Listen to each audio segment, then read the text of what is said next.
listening to high school girls basketball action on 96.5 FM KSOM. Now with tonight's game, it's KSOM Sports Director. And good evening and welcome to Griswold, Iowa, where tonight the Tigers of Griswold host the Cowgirls and Cowboys of Sidney in a corner conference doubleheader. How you doing, everybody? And welcome to our coverage of high school basketball action here on KSOM. Jack McKee alongside, and we're ready to go for tonight's basketball action, Jack. And on this girls' side, this Griswold team, they are red hot. They have won 5 in a row. Head coach Aaron Hauser tells me they haven't had a longer winning streak in 20 years. So this program has kind of suffered in recent years. They have finally got things going here. They're trying to get back to 500 in the conference. They come in with a record of 10-8 overall. They're 4-6 in the corner, so it's not going to happen tonight. And they go up against a City team that's 7-11 and 6-5 in the conference. We saw them earlier in January. It'll be interesting to see if Griswold can keep things going. Yeah, definitely. And a lot of those wins that came during the streak that they're on right now were in that corner conference. You're glad to have that, and that'll look good later this season, but we're getting close to that anyways. Yeah, Griswold has had a bit more success outside of the conference, 10-8 overall going into this one. But Sidney has the edge there in conference play. They're 6-5 on the season so far, Chris. And, yeah, two teams that are kind of in the middle of the pack here in the corner conference, looking to make some impressions known. And Sidney, we'll dig into their stats later, but I like what they got going for them as well going into this one, Chris. You mentioned Griswold's streak there, but Sidney's got some great point distribution if you look at the stats. A lot of their girls averaging more than 5 points a game. That's going to make it tough for this Griswold team to hone in on one scorer and kind of keep them at bay because a lot of their scorers are clearly capable of putting the ball in the hoop. So Griswold, they've got the momentum going into this one. Sidney coming in last game. They lost to Fremont Mills 37-35. Close game there to the leader in the corner conference. So they're obviously playing some pretty good basketball if they got within fighting distance there of Fremont Mills, Chris. So two teams that I think are looking good here this late in the season. And Griswold played last night. They beat Red Oak 44-34. Carson Adams led the way with 17 points, and she has been a major factor points-wise. It's kind of hard to tell how the points are for Griswold because they haven't updated their quick stats, their bound stats in quite a while.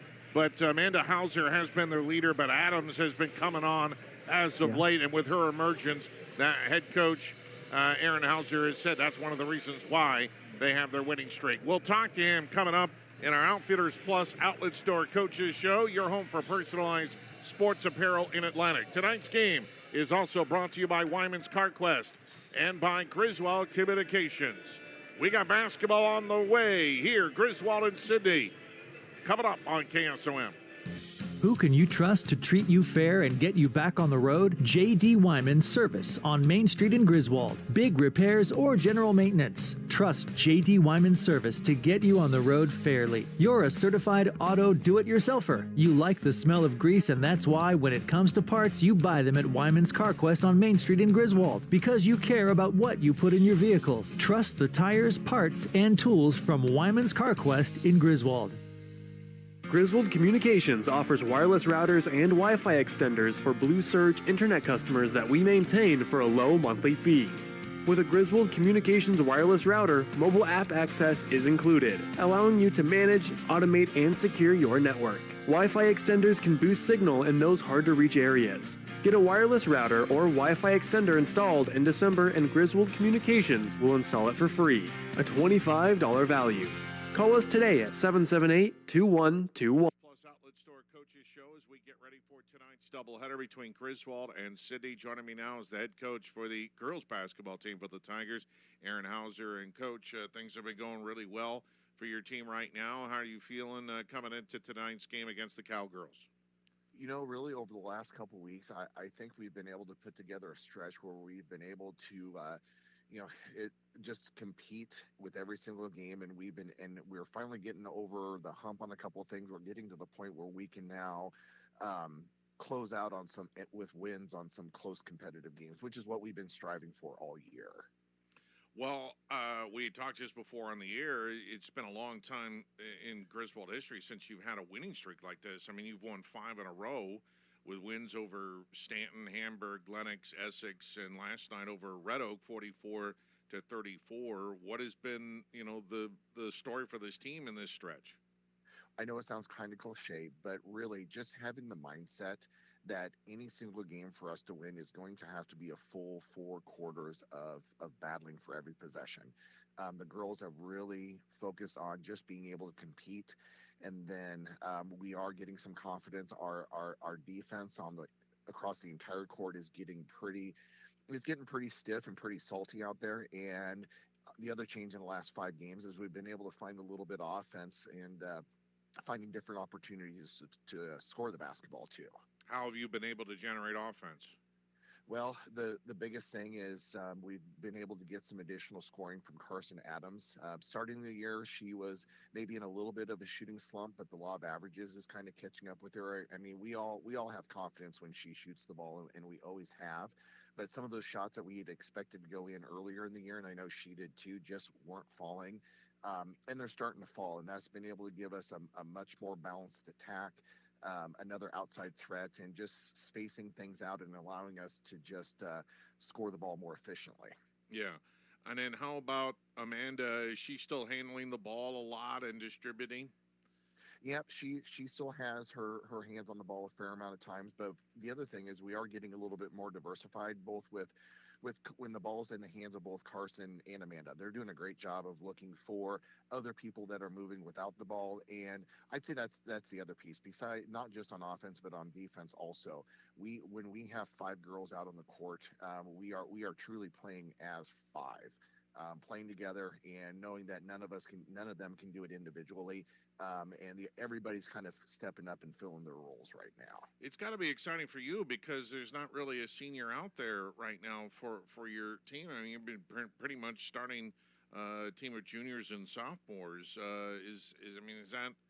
That's exciting for you to see the development like this? It bodes well for the future. Yeah, it's what we look for. It's what every coach looks for in every team. You want to see growth between the beginning of the season and the end of the season, and we knew the growth in our sophomores and juniors was going to be very important. Now, I should add that we fortunately finally just got our lone senior, Josie Milliken, back into the roster. She'd been battling an injury for about 12 games, and we've just been able to get her back too. So it's fun to be able to see her participating and sharing in the energy that we have right now. Yeah, I mean, for her to come back, it's at the right time here at the end of the season. And I imagine in these last few ball games, it's you just want to get everybody onto the same page as you go into the playoffs.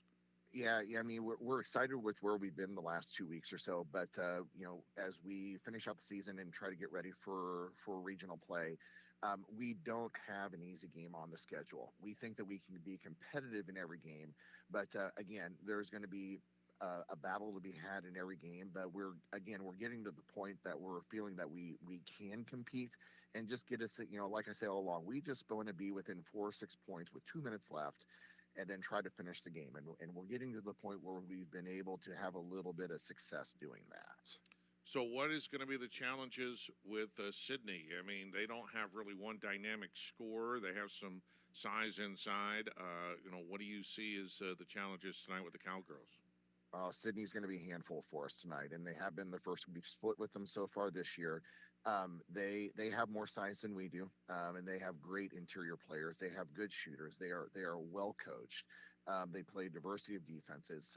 We are going to have our hands full with them. We've been able to apply a little bit of pressure with our defensive schemes, and we're going to have to defend. We're going to have to defend size as a team. And we're just going to have to try to find some opportunities on the offense to score the ball in the half court. But for us to have an opportunity, it's going to be a dogfight. Sidney is just a fantastic team. But having Josie back inside, going up against maybe Alyssa Dowling for them, who can bang it with anybody, might be. They haven't seen her yet, so. I know maybe you're a little bit more athletic. You might maybe get out and run, but the key is you got to stop them from the shooting angle and get those rebounds. Yeah, and we do appreciate having Josie's long arms around the basket. That's a luxury for us.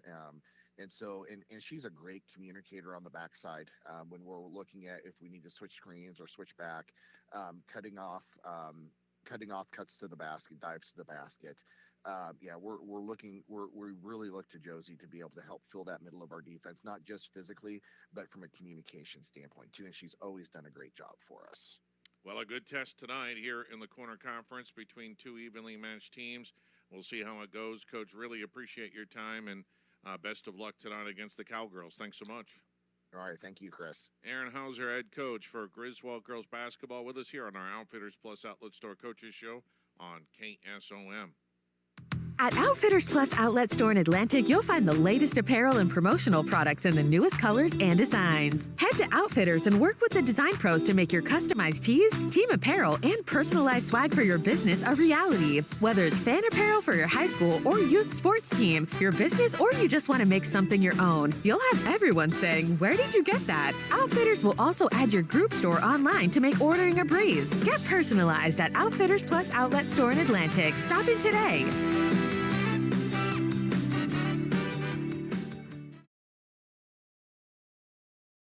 Stein delivers more new genetics faster. Our focus on delivering higher yielding genetics faster than the competition is why we have released more new Enlist E3 lines in the past 5 years than any other seed company. For elite genetics paired with simple, flexible, and effective weed control, plant Stein Enlist E3 soybeans. Stein has yield. 45 years of yield.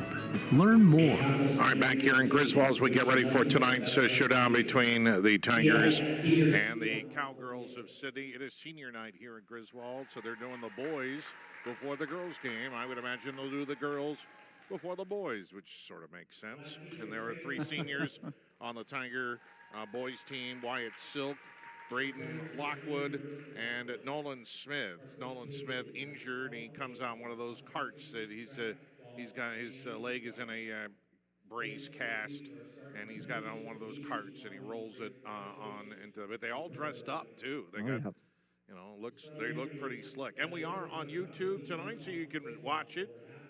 Powered by Nishtanet, technically awesome. Let's take a look at the starting lineups for this girls' game. First up for the visiting Cowgirls of Sidney. They're 7-11 and 6-5 in the corner under head coach Eric Grudel. Charlie King, a 5'6", 5'8" sophomore, averaging 8.6 points and 8.9 rebounds a game. Alyssa Melvin, a 5'5" senior, at 8 points a game. Addison Foster, a 5'3" junior, at 7.5 points a game. Addison Jimison, a 5'2" junior, at 3.4 a game.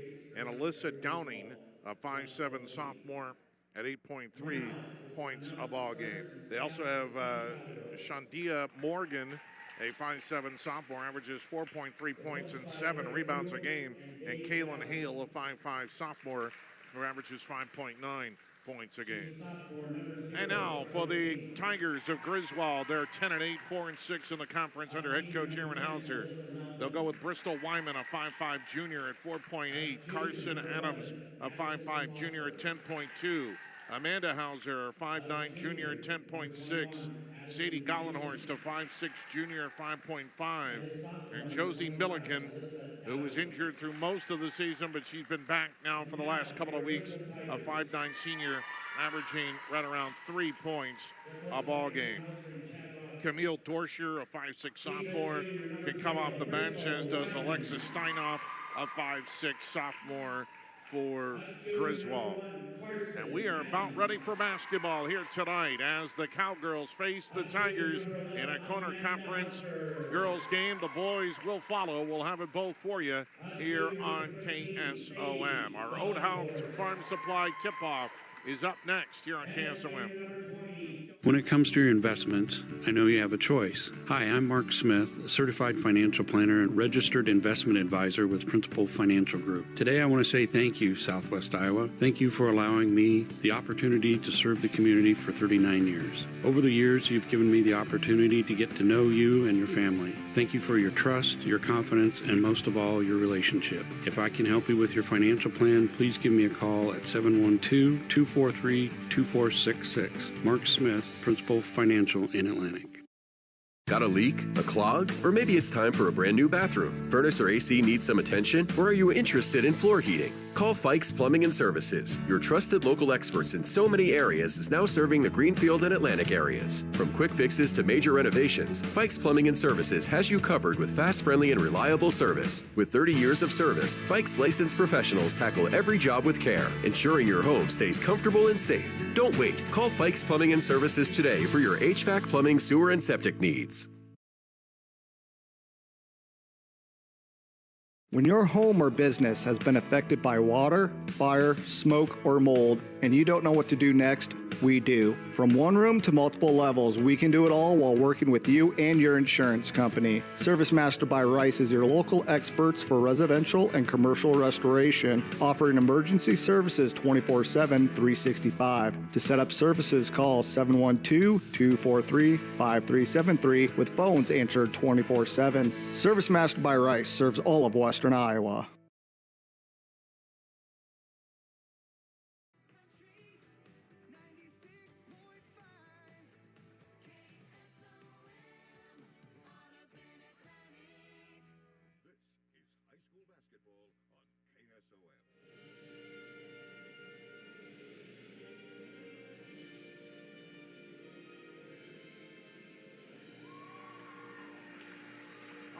We're ready for basketball here tonight in Griswold.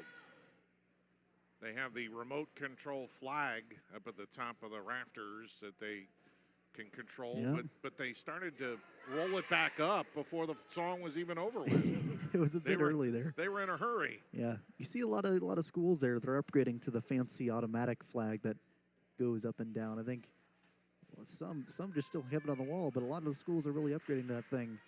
Pretty cool. And the lights go down here in Griswold. It's very beautiful. Yeah, they got a nice gym here. Always love coming here. All right, we're ready to go for basketball. Milliken will jump it up for Griswold, and King will do the honors for Sidney. The Cowgirls in their road reds with white numbers. Griswold home whites with blue numbers and trim. And the tip is won by the Tigers. And into the front court comes Adams. On the near wing to Hauser. Adams on the far wing now. And they work it around the perimeter. And there's a tip ball, and it's stolen away by Sidney as Foster comes away with it for the Cowgirls. Up top and then trying to whip it inside, and it's thrown away. And both teams end up getting turnovers to start the ball game. So back the other way comes Hauser. Hauser, now here comes the double team on the 2-3 zone. A three ball in the near corner, thrown up, no good by Griswold, Gollenhorst, and a tie-up on the rebound, and it will go to Sidney. So Griswold will go to full court pressure, inbounded to Foster. Foster in the backcourt will play catch with Melvin. Melvin tries to come near side to Downey. She can't handle it, and it's going to go out of bounds to Griswold. We can't even get a shot off yet. Hauser, good job of defense that time for the Tigers. Always a big fan of the press break, Chris. When a team's unready for it, not ready for it, it can be really effective at getting those turnovers. Wyman seeing the double team, got it off to Adams, way far away near midcourt. Adams near corner now. And dribbling is Hauser, back up top to Wyman. Far baseline is Gollenhorst. Gets it in the lane to Hauser. Shot up, finally a shot up, but no good. And the rebound comes off to Sidney. Foster lobs it all the way ahead, and into the front court comes the Cowgirls. On the far wing with the dribble is Jimison. Way up top to Downing. Downing in the corner goes to Melvin. Melvin knobs it inside, and the shot no good by King, but she is fouled. And Charlie King will go to the line to shoot two. Good rotation that time by Sidney as they went around the wheel and found King in the paint. And the foul is called on Sidney Gollenhorst, her first.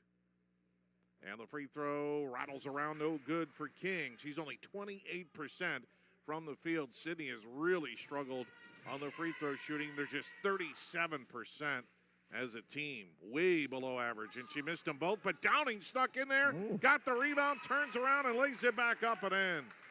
She just stole it away from two players. Sidney just has a bigger advantage in the paint. They have size. Pass inside by Hauser, and it's thrown away. Intercepted by King. Downing, who can dribble it, works it up court for Sidney. Throws it ahead to Melvin. Melvin on the near wing. Melvin still with the dribble. Eyeing her all the time is Adams. Melvin will go around Adams. Lost the handle on the ball, and Griswold comes up with it. It was out of the reach of Hauser, but Wyman got it. Hauser back the other way, right to left. Throws it inside. Milliken, an air ball. No good. And the rebound comes off to Downing. She comes back into the front court for Sidney. Downing picked up her dribble. Throws it on the near baseline. Melvin attacks. Throws it into traffic. King got it out. 3 ball on the far wing is good by Jimison. Yeah, everyone saw the loose ball and started going towards the middle of the court there. Sidney recovered it pretty fast and then opened up the 3. 5-0. Sidney starts off the game on a run. Milliken throws it out. Wyman, Adams near corner. Hauser for 3. In and out, no good. That one popped out right out. Now Hauser, good defense on the backcourt on Melvin, who's trapped. Downing comes, walked with it, no call. Yeah. And Sidney has to burn a timeout to save to save a backcourt violation.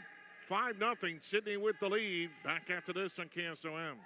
Need expert excavation work done right? Call Harrison Hoyg Excavation, your local pros in site prep, grading, and land work. From homes to driveways, landscaping to construction, we handle it all with safety, precision, and modern equipment. Storm damage? We're ready for emergency excavation when you need us most. Based right here in Atlantic, Iowa, we proudly serve our community and surrounding counties, on time and on budget.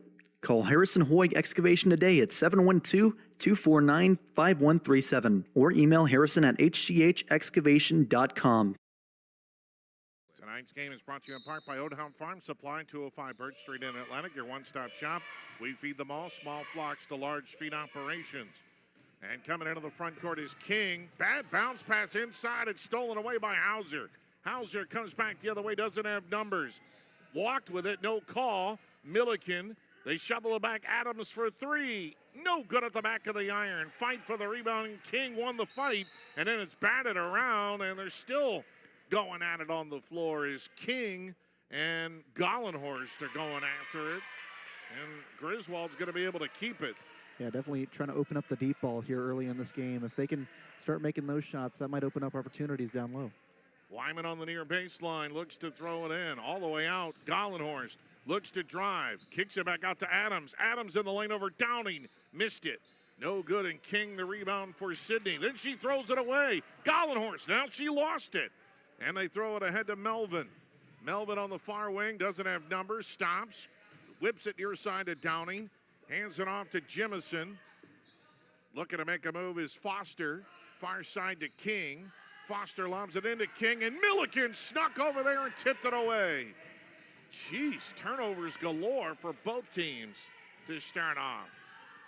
Hauser across the timeline. Here comes the double team at her. She picks up her dribble, and then she throws it away. Melvin got it, but doesn't have numbers in and out of her hand. She got it to Downing, though. Downing drives, right side, awkward layup, no good. King the offensive rebound. 3 ball by Foster, way off the mark. King gets the offensive rebound off to Melvin. Downing lobs it into King, but it's out of her reach, and it goes out of bounds. Another turnover on the Cowgirls. 5-0 on the C-Pro scoreboard. Not much offense at all. A lot of turnovers. In this one, Shandia Morgan is in for the Cowgirls and giving King a rest. Adams comes into the front court, lobs it on the far corner. Gollenhorst can control it, and it'll go over to Sidney. Yeah, not the prettiest start to the game here for both teams. I think both just got to focus on slowing the game down and not trying to make those passes that are too risky because, you got to let the game come to you. Right now, Sidney's double team is working, and Griswold doesn't seem to know what to do with it at the top of the key. In the front court comes Sidney. Jimison throws it near side to Downing. Has an awkward angle on the baseline. Got it back to Jimison. Jimison dribbles to the top of the circle. Far wing goes over to Morgan. Near corner, 3 ball by Melvin is good. Alyssa Melvin, she's a 30% three-point shooter. And Sidney leads 8-0 with 3:10 to go in the first quarter of the C-Pro scoreboard. Hauser, bounce pass inside, thrown away. Jimison able to intercept. Then she lost it, but got it to Downing. Downing left her right across the timeline. Hauser trying to stay with her. Downing picks up her dribble. Hauser, good defense, but she got it back to Melvin, or Foster, I should say. Foster down near corner to Melvin. Melvin one dribble. Cutting to the lane is Downing. Is blocked by Milliken. And it'll go out of bounds off of Milliken. That was a good block by Josie. She's now going to come out of the ball game. And Zoe Amos, a 5'7" junior, who started in her place the first half of the season, comes in. Foster inbounds the ball. Lobs it in right to Amos. And Amos just ripped it away and got it to Hauser. Another turnover on the Cowgirls. They almost have as many turnovers as points. 3 ball on its way, no good by Wyman. And a weak side rebound to Sidney. And the Cowgirls trying to deal with the pressure. Downing gets it back to Foster. Across the timeline she goes. Downing in the front court on the far wing. Back to Foster near midcourt. Foster whips it near side. Now to Melvin in the corner. Off to Morgan. It's stolen away by Hauser. And a timeout, I think, or did it go out of bounds? Went out of bounds, I think. Out of bounds, yeah. Camille Dorscher, a 5'6" sophomore in for Griswold, replacing Wyman. And Griswold still has not scored with 2:10 to go in the opening quarter. It's kind of a rock and a hard place here for Griswold. Trying to go deep, but it's not working. That means you're going to have to go down low where you have that size disadvantage. And Dorscher with the steal in front of Melvin, and she's going to be fouled by Melvin. Dorscher saw that pass coming, and she stepped right in front of her, and Melvin was trailing her and fouled her from behind. Prevented a fast break basket. It's a non-shooting foul, so not a bad foul by Melvin. Griswold will throw it in. They haven't been able to deal with a half-court defense. Dorscher goes way out to Hauser. Throws it near baseline. Collinhorst in and out. No good. Loose rebound, and coming up with it is Morgan. Downing throws it way ahead, and it's too far ahead for Foster, and it'll go out of bounds to Griswold. Wyman checks back in and replaces Collinhorst. You're seeing that a lot on Sidney's defense there, and I think that's something that Coach Hauser picked up in film maybe, where they shift their zone defense really heavy, and that opens up a short shot there on the near corner, but it hasn't been going in. It's both teams' defenses are way in control, and the offenses are just, they have to find a way to solve it. This double team by Sidney is in the half-court offense. The defense is driving Griswold nuts, as Dorscher has it knocked out of her hands by Jimison, and Griswold will keep it. But you cannot hesitate when you're going up against this pressure-style defense. You hesitate and you're in trouble. Wyman with the dribble. Here comes a double team, lobs it over it, gets it off to Adams. Adams back to Wyman. Adams goes cutting to the hoop. Wyman fending off with a double team. Hauser, that's a tip ball, looking for Dorscher by Sidney, and Griswold will keep it. But they're moving, but it just seems like the guards are in slow motion. They don't know where to go with it. Yeah. Wyman on the inbounds pass. And she does get it inbounds. Here's a bounce pass to Adams. Adams underneath the basket, nothing there. Back out, Hauser with 5 on the shot clock for 3 is no good. Dorscher tracks down the loose rebound, then loses the handle on it, and it's picked up by Morgan. Back up court comes Foster for Sidney. Downing wants to drive, but that's cut off by Hauser on the far side. Got it back out. Almost a travel. It is a travel on Ashlyn Hayes, who checked in the game. King is back in for Downing with under a minute to go in the opening quarter. 8-0, Sidney with the lead. And back up court comes Adams. Adams with the dribble. The 2-3 zone rotates on the near side. Hands it off to Amos. She's in trouble with it. Amos almost dribbled it into traffic. Here's a hop, no foul call, but no travel call, but the Rainbow finds the pot of gold for Camille Dorscher, who makes the 3 with 35 seconds left in the corner. Now it's thrown away by Sidney, but Hauser can't control it. She knocks it into the front row. Dorscher should have been called for a travel. She got away with a little hop, and the official didn't whistle her up on it.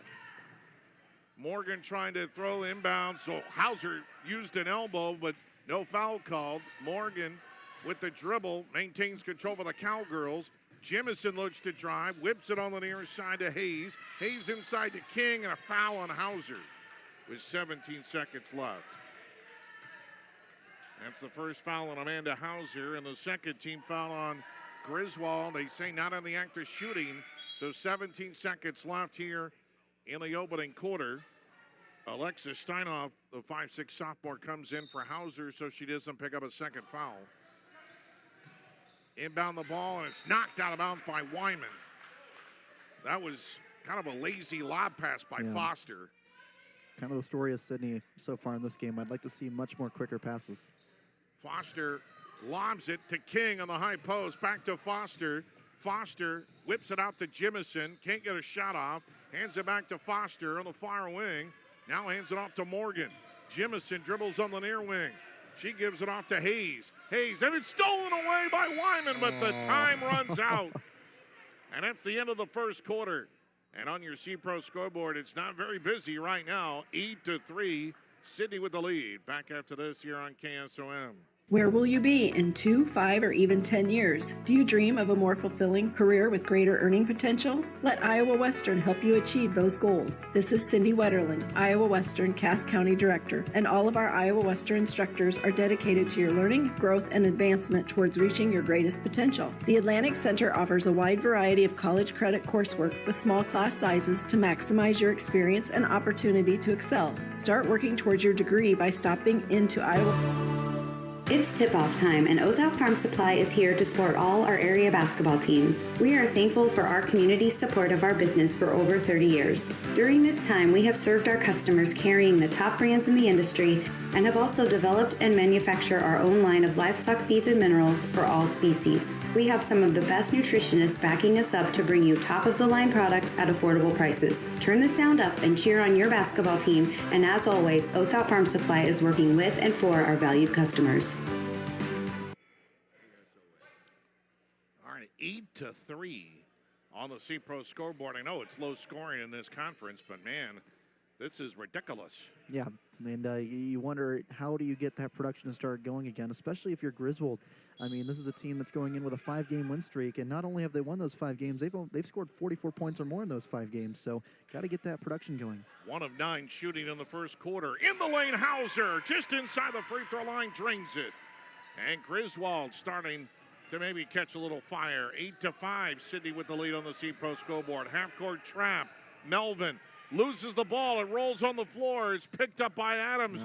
Trying to throw it inside, and it's swatted out of bounds by Melvin. Right idea there. Had a nice steal, but was just too slow. It was a great defense there by the Sidney Cowgirl. And it will be Wyman to throw it in underneath their own basket. Gets it all the way out to Adams. Adams wants to drive, nothing there. Back out to Amos. Near wing, Hauser for 3. No good. Rebound inside, Milligan, and she puts it back up and in. Or check that, that was Amos who put it back up and in. Zoe Amos with the deuce, and then we have a whistle. I think the ball got away after the basket. This guy said something about shot clock. That's what I heard. Okay, shot clock needed to be reset. 8-7, Sidney with the lead. At 34 right now. They're still waiting. We don't need a shot clock in this game, the way things are going. They want the shot clock reset. Oh, there it is. Well, it was at 34, so now they got to reset it to 35. And Sidney will put it in play. Full court pressure for the Tigers. In the backcourt, Foster saw the double team, got it to Melvin. Races up near midcourt, retreats to Foster. Foster throws it ahead. Hauser goes for the steal, but King has it in the front. Hands it off to Foster. Melvin far side. Now on the wing is Jimison. Check that, Downing. Downing hands it off on the far wing. Foster, near wing to Melvin. She travels with it. Yes, and the official late call, but the correct one. She grabbed the ball, and then she kind of fluttered with her feet. Yep. She kind of did a jump step with both feet, and that's a travel. Sidney continues with the turnovers. It looks like they're zoned, but they might be switching to a 1-3-1. Hauser, far corner to Wyman. Back to Hauser. Long three-pointer. Way short. And the rebound comes off to Downing. Jimison with the rebound. Foster throws it into King. Wide open layup, and she puts it up and in. They beat the pressure that time. And easy layup for King. 10-7, and it ends a 7-0 run by the Tigers. 3-ball by Wyman is an air ball. And the rebound comes off to Melvin for Sidney. Ahead to Foster. Foster in the front court looks over the defense.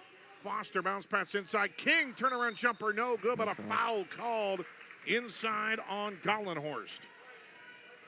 Yeah, I think we saw that 1-3-1 zone get swapped to early or late in that first quarter there.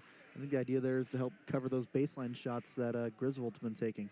It's not a bad idea to foul King because she's not a good free throw shooter, but it is the second foul on Gollenhorst as King misses the free throw. She now 0 of 3 from the line. 10-7, our C-Pro scoreboard, not getting a workout early on. By your side to maximize yields from the word go. Your Pioneer pros, John Becker, Mark Ventiger, Gary Dinkla, and Nick Knutson. The next one goes in for King. She has 3, 11-7.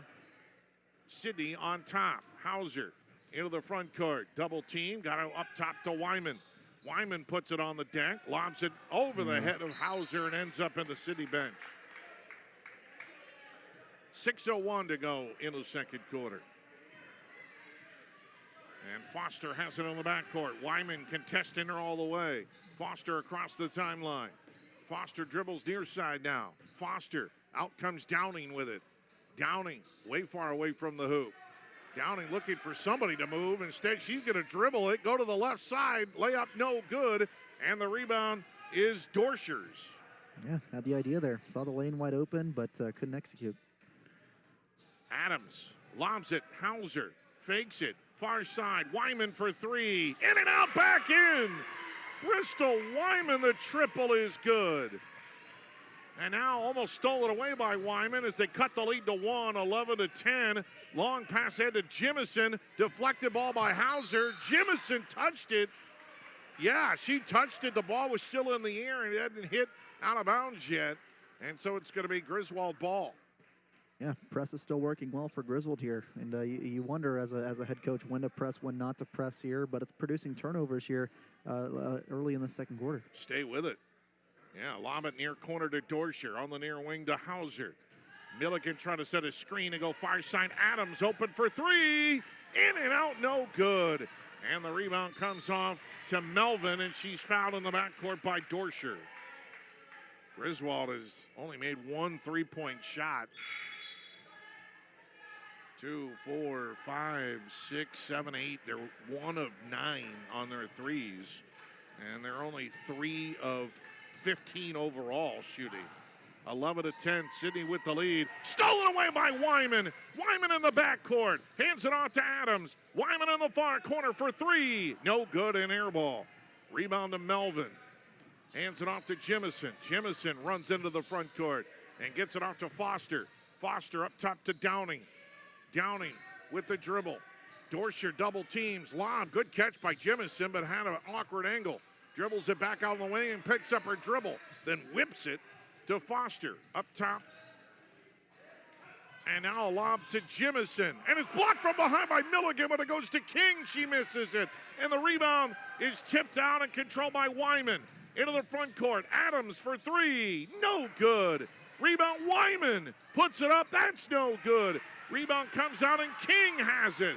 Ahead to Foster. Foster blocked by Dorscher. Fouled by Dorscher. Whoosh. Man.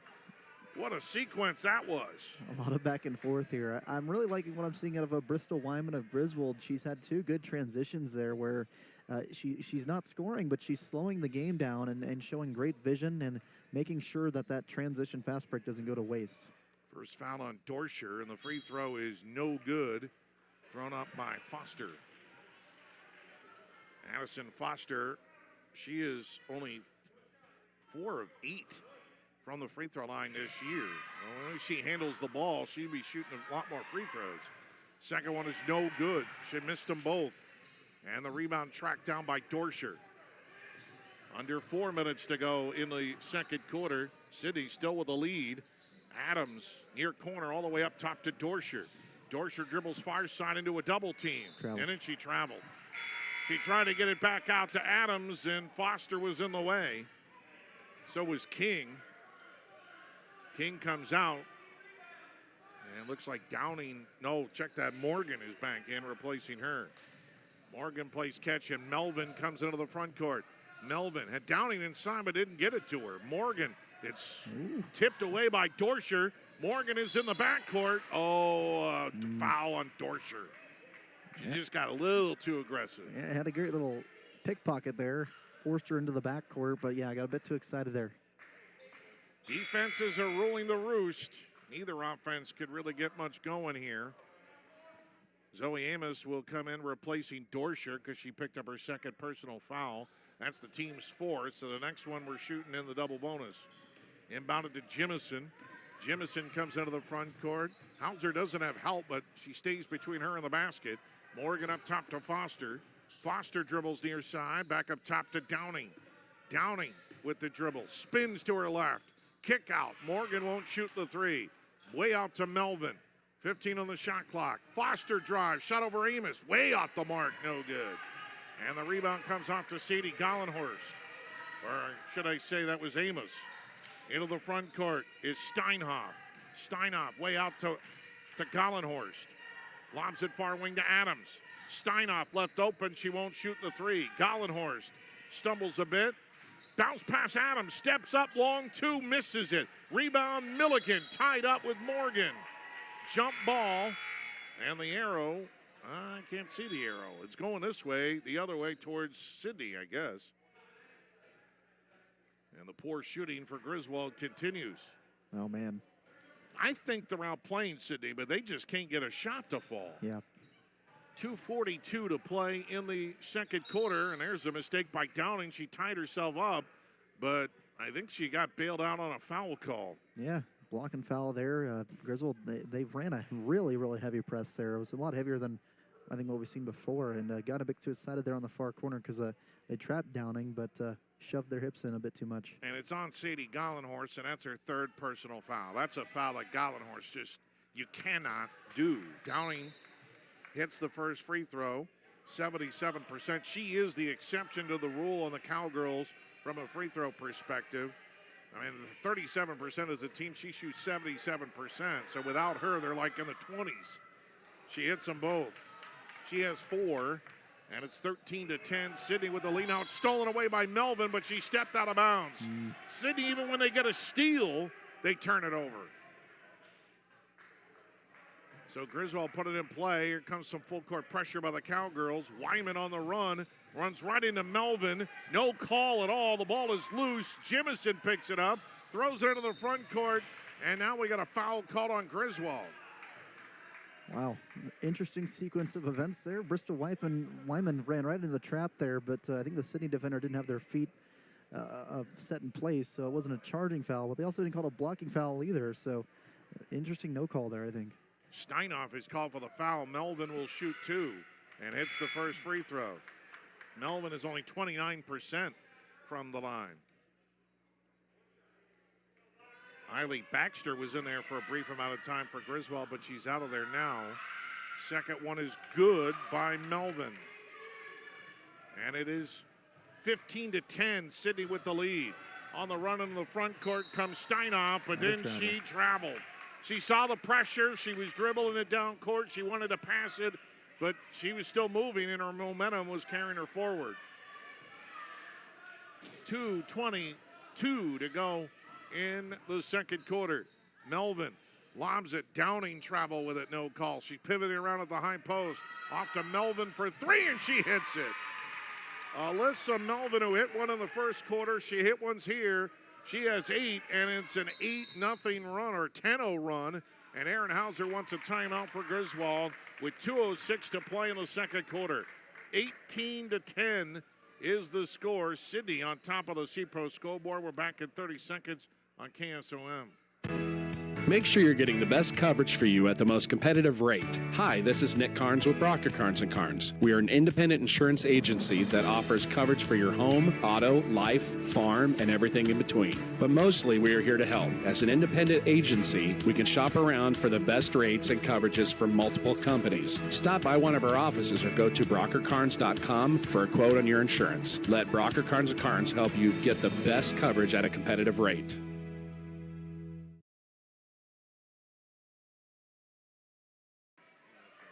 It's not a 10-0 run. I want to correct myself. It's more like a 7-0 run for City because it was 11-10. Yep. Griswold cut the lead down to 1, and now the Cowgirls are on a 7-0 run. And now Melvin tried to stay in front of Adams. Adams tried to squeeze by her, And they called Melvin for the foul. And she's saying, I trapped her. And that's the second foul on Melvin. That's a big foul. Gallenhorst on the bench with 3 personal fouls for Griswold and 2 now for Melvin. Adams in the backcourt, double team, throws it ahead, finds Steinhoff. Wide open inside was Amos. Got it back to Milliken. Long 2 is no good. King went over the back, but got the rebound. Back up court comes Sidney. Melvin, double teamed inside. She's trapped. Whips it back out. That's going to deflect off of King or Griswold. It's going to, King, and then it went off of Amos. And it will go to the Cowgirls. They'll keep it with 1:42 to go in the second. Melvin to throw it in bounds. Gets it to Jimison. Jimison with the dribble up top. Now Foster comes to help. Foster near midcourt. Steinhoff lays off of her. King on the far wing. Looks for a cutter. Downing cut late, but too late. Now she gets it on the far side. Ooh. Double team collides with Milliken. They're going to call a foul on Milliken, I think. She just came too late. No, they called it on Amos. Oof. So Milliken was there, but Amos was on the opposite end of her, and Downing will go to the line to shoot 2. Yeah, she fell and landed on the ball there. That can't feel too good. Yeah. You're gonna feel that in the morning. And Downing misses the free throw. Tonight's game is brought to you in part by Iowa Western Community College. Empowers learners, advances communities, and improves lives. By Harrison Hoyg Excavation, your local experts in excavation and land work, 712-249-5137. Nobody likes to dig it themselves. So Harrison Hoyg. No, they do not. They'll do it. Downing hits the second one. 1 of 2 at the line. 3 of 4 in the quarter. 5 points for the game. Double team. And into the front court. Hauser, a long 2, foot on the line, air ball. And Amos can't save it. 1:17 to go in the second quarter. And Sidney has pushed their lead back up to 9. They're on an 8-0 run right now. Melvin to inbound the ball. In the backcourt to Foster. Foster eyes the double team. No, doesn't come. Foster gets across the timeline to King. Guarded by Amos, way far away. Backs off, lobs it to Foster over Adams. Foster inside to King, double teamed. A one-handed hook shot is way off the mark. And now we got a foul in the backcourt on Jimison. Well, the officials are calling everything, so you got to be ready for it. Sidney, they don't even have very many shot attempts. I mean, they're shooting at a high percentage, but they're not shooting it much. Griswold, they just can't make anything. And into the front court is Wyman. Wyman waits, sees the defender to come. Far corner to Adams. Baseline, Amos steps out of bounds underneath their own basket. It's a great pass there. She was wide open down low, but pass was a bit too close there to the baseline. Both coaches are going to talk about ball security in the locker room. Guarantee it. Oh, yeah. Melvin having trouble inbounding the ball. Nobody was moving. Finally, Jimison does. Got it to Melvin. Races into the front court. Coming to her is Downing. Downing with the dribble. Comes to the top of the circle. Downing picks it up. Pivots around. A lot of pivoting in this game. Way out is Foster. Foster to the near wing. King sets a screen. Rolls it to her. Good steal that time by Griswold. And Bristol Wyman broke that play up. Hauser into the front court. 17 seconds left. Adams for 3. Way off the mark. Long rebound to Hauser. Hauser is fouled. I think it's Jimison. Downing was there. Yeah, it was Jimison. Jimison was the first defender, and then Downing was there, so that's the second foul of Jimison. Well, they're going to say it's a non-shooting foul. 12 seconds left. Inbounded to Adams for 3. Nothing going in. King the rebound. King races down to the front court. 5 seconds left.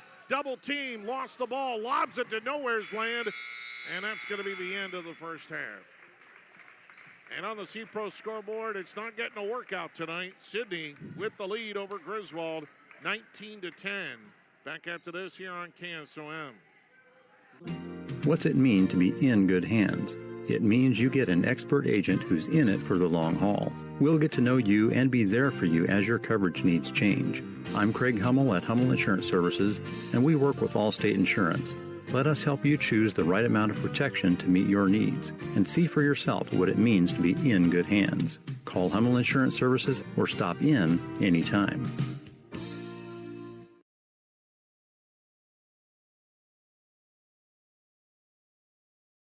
Anita Supply Center is here for you. From the big jobs to the small tasks, we're here to help. Hi, this is Kim with a reminder of our hours, so when you need our help, we're here. Anita Supply Center is open Monday through Fridays, 7 to 5, and Saturdays, 8 until noon. We're here 6 days a week for all your building, landscaping, how-to projects, repairs, and more. We offer free in-home measurements, free estimates, and can help you put your ideas together. Anita Supply Center is open 6 days a week for all your home improvement and building needs.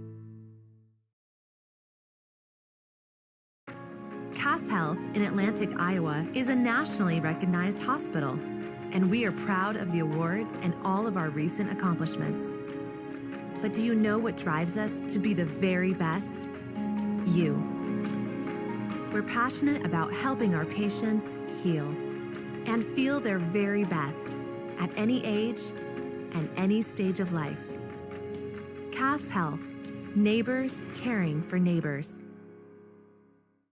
United Group Insurance. People you know and people you trust. Because we are local in Southwest Iowa with offices in Red Oak, Atlantic, Griswold, and Shenandoah. Our team of agents will find the perfect policy for your needs from the wide variety of carriers that we work with.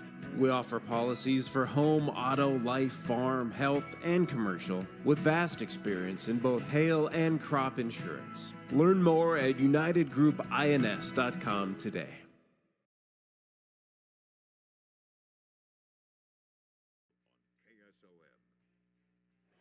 All right, it's our UGI halftime here in Griswold, and Sidney, first game of our doubleheader, leads the Griswold Tigers 19-10. UGI, your choice for home, auto, farm, and crop insurance. Locally owned and operated insurance agency in Atlantic, Griswold, Red Oak, and Shenandoah. Jack, it was ugly. I mean, the defenses weren't ugly, I'll tell you that much. They love their defenses. The zone, either 2-3 or 1-3-1. Yeah. By Sidney, or the full court pressure by Griswold. I think Griswold's defense is just perfect, but they just can't buy a shot. Yeah, offensively, nothing's working there. And the key here for both offenses in the second half is turnovers. I think whoever just cleans it up, whoever plays cleaner basketball, slows things down and doesn't make passes that, you don't really think about, who minimizes those turnovers. Because right now, both teams are turning over the ball on half their possessions. And as a team, you can't expect to win a basketball game because of that. So the team going into the second half that cleans it up, I think they're going to have the edge. But, yeah, Griswold here, the offense is just not working there beyond the turnovers, which is, kind of a lose-lose situation there for Griswold, especially when, you're only putting up shots on a good quarter of your possessions. But Griswold, we see them string together some good possessions here, some great three-point shots, some good moments there where they really do get a good shot off. But the problem is they just can't make them. And Sidney, they're kind of doing the same thing where the offense isn't really going. But the thing is, Sidney's getting fouled a lot more. They're going to the free throw line a lot more. And that's what's giving them the edge in this one, 19-10, Chris. But they're not making them. And Griswold's not getting to the line. They didn't get to the line at all in that first half. And so they need to get inside and then kick it back outside for open shots. I think they need to go inside, outside, and that could create some opportunities for them. Yeah, it's scary there, I think, for if that size disadvantage if you're Griswold. But, you got to start trying new things because the three ball ain't going to work. At this point in the game, it might get to working if you keep shooting it eventually, but the game will probably be well lost by then. But, down low is definitely what I like here, and we're seeing a lot of open shots there on the inside as well for Griswold, and they've just got to – hopefully that shot starts working for them, Chris. Down 9 going into the second half. 19-10, Sidney with the lead. Our UGI first half stats after this here on KSOM. Touchdown Beer and Griddle in Atlantic is your ultimate destination for great food, cold drinks, and an unbeatable atmosphere. Whether you're craving juicy burgers, mouth-watering tacos, or a crisp beer to wash it down, we got you covered.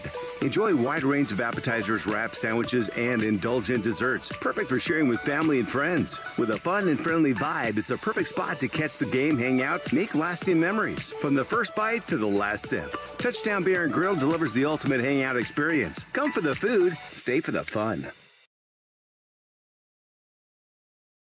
At Outfitters Plus Outlet Store in Atlantic, you'll find the latest apparel and promotional products in the newest colors and designs. Head to Outfitters and work with the design pros to make your customized tees, team apparel, and personalized swag for your business a reality. Whether it's fan apparel for your high school or youth sports team, your business, or you just want to make something your own, you'll have everyone saying, "Where did you get that?" Outfitters will also add your group store online to make ordering a breeze. Get personalized at Outfitters Plus Outlet Store in Atlantic. Stop in today.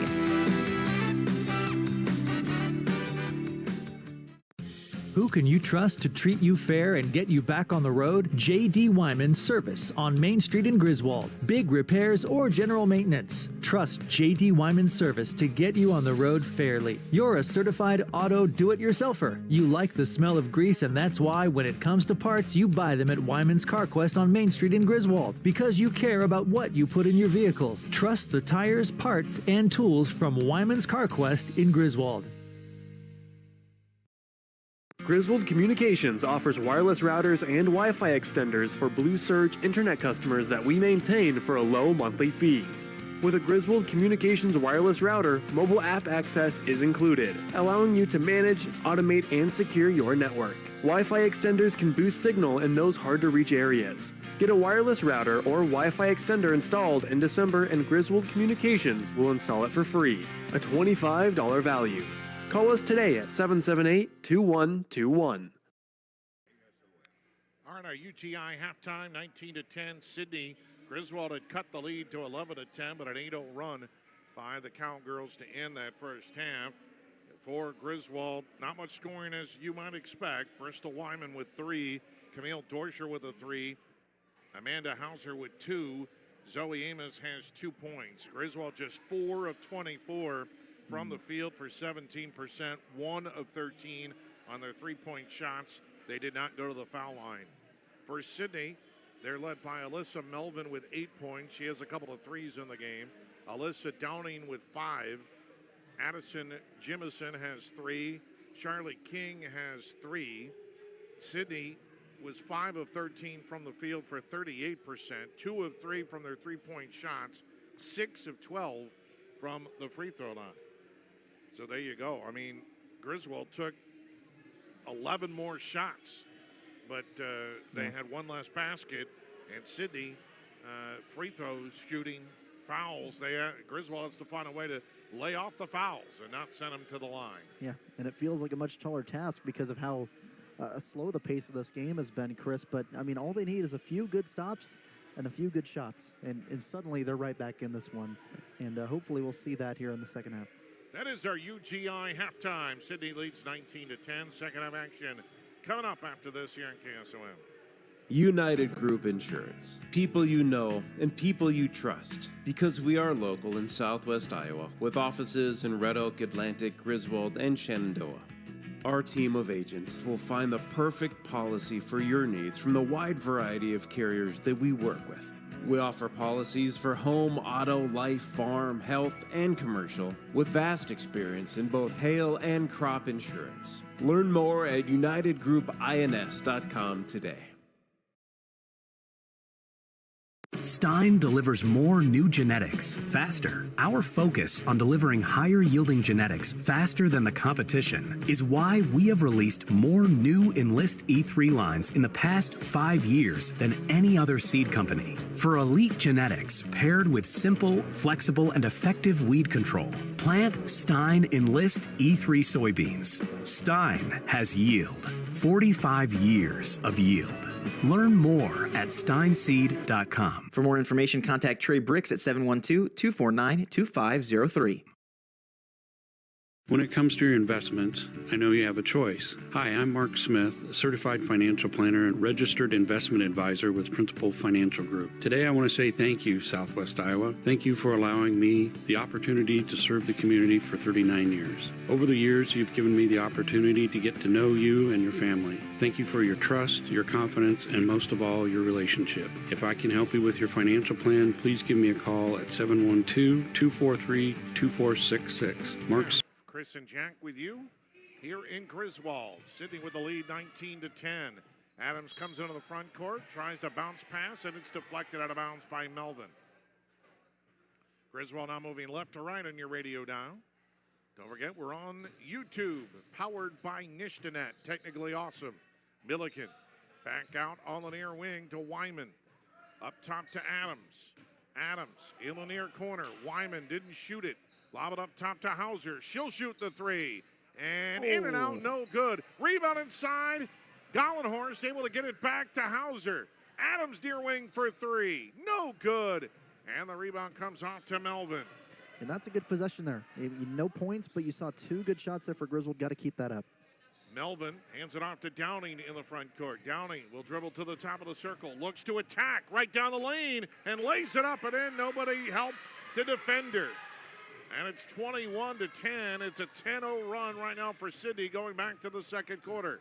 Adams double team. Got on the near corner to Hauser.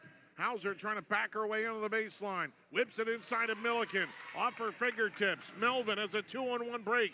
Whips it at the last second to Foster, and she lays it up and in. 23-10. Sidney with the lead on the C-Pro scoreboard. And Griswold just not able to rotate fast enough against the zone and can't buy a shot. Wyman nearly threw it away, but it was saved by Hauser. Bounce pass to Adams on the near wing. Adams near corner. Now inside to Gollenhorst. Picks it up. Shot over. Downing is good. Wow, where did that come from? Gollenhorst just threw up almost like a prayer, and it was answered. Good shot. That ends the run. A 12-0 run comes to an end. 23-12, Sidney with the lead. Way far away is Jimison. Lobs it all the way out to Downing. Nice pass inside of the lob to King.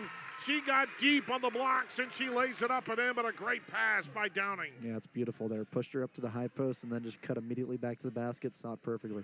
25-12, Sidney on the C-Pro scoreboard. Far wing, three ball on the way. No good by Wyman. And the rebound comes off to the Cowgirls. Long pass down court. Melvin beat everybody, but she misses the layup.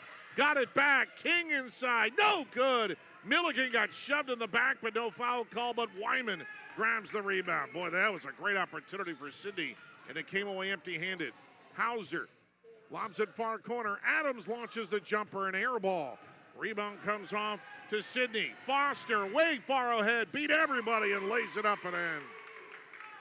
27-12, Sidney with the lead on the C-Pro scoreboard. 5:15 to go in the second quarter. Back up court comes Adams. Whips it up top. Wyman thought about it. Hauser will shoot the three. Off the mark, no good. And the rebound comes off to Melvin. Melvin in the backcourt as Griswold can't set up their press. Melvin across the timeline, still with a dribble. Now to Downing. Downing way far away. Lob it into King again, and she lays it up and in. Another good lob pass from Downing to King. And Sidney now up 29-12, and Aaron Hauser has got to burn a timeout. Biggest lead of the game for the Cowgirls with 4:43 to go in the third quarter. And we're back after this here on KSOM. Got a leak? A clog? Or maybe it's time for a brand new bathroom. Furnace or AC needs some attention? Or are you interested in floor heating? Call Fikes Plumbing and Services. Your trusted local experts in so many areas is now serving the Greenfield and Atlantic areas. From quick fixes to major renovations, Fikes Plumbing and Services has you covered with fast, friendly, and reliable service. With 30 years of service, Fikes licensed professionals tackle every job with care, ensuring your home stays comfortable and safe. Don't wait. Call Fikes Plumbing and Services today for your HVAC, plumbing, sewer, and septic needs. Off to a great start here in the second half as they have outscored Griswold 10-2 so far. And the Tigers need a point, and then they don't need a turnover. Baxter throws it away inside, deflected, and out comes Downing with it. Downing drives double team, kick out Jemison for three, no good. And sneaking in there was Morgan with the offensive rebound. A rare three for Sidney. Our attempt inside to Melvin. She got loose from the defense and lays it up and in. And they're getting all layups here. And then Steinoff lost the ball out of bounds into the Sidney bench. Yeah, just down low, Sidney's moving. They're looking a lot more active than they were in the first half. And Griswold still kind of sleeping down there, and they're really taking advantage of that. 31-12, Sidney with the lead on the C-Pro scoreboard. Foster on the near wing, way up top to Downing. Downing with the dribble, reverses to her left, deep on the block, good fake, And it rolls off the iron, no good, but then she got it back. And then throws it to Morgan. Morgan, far corner to Melvin.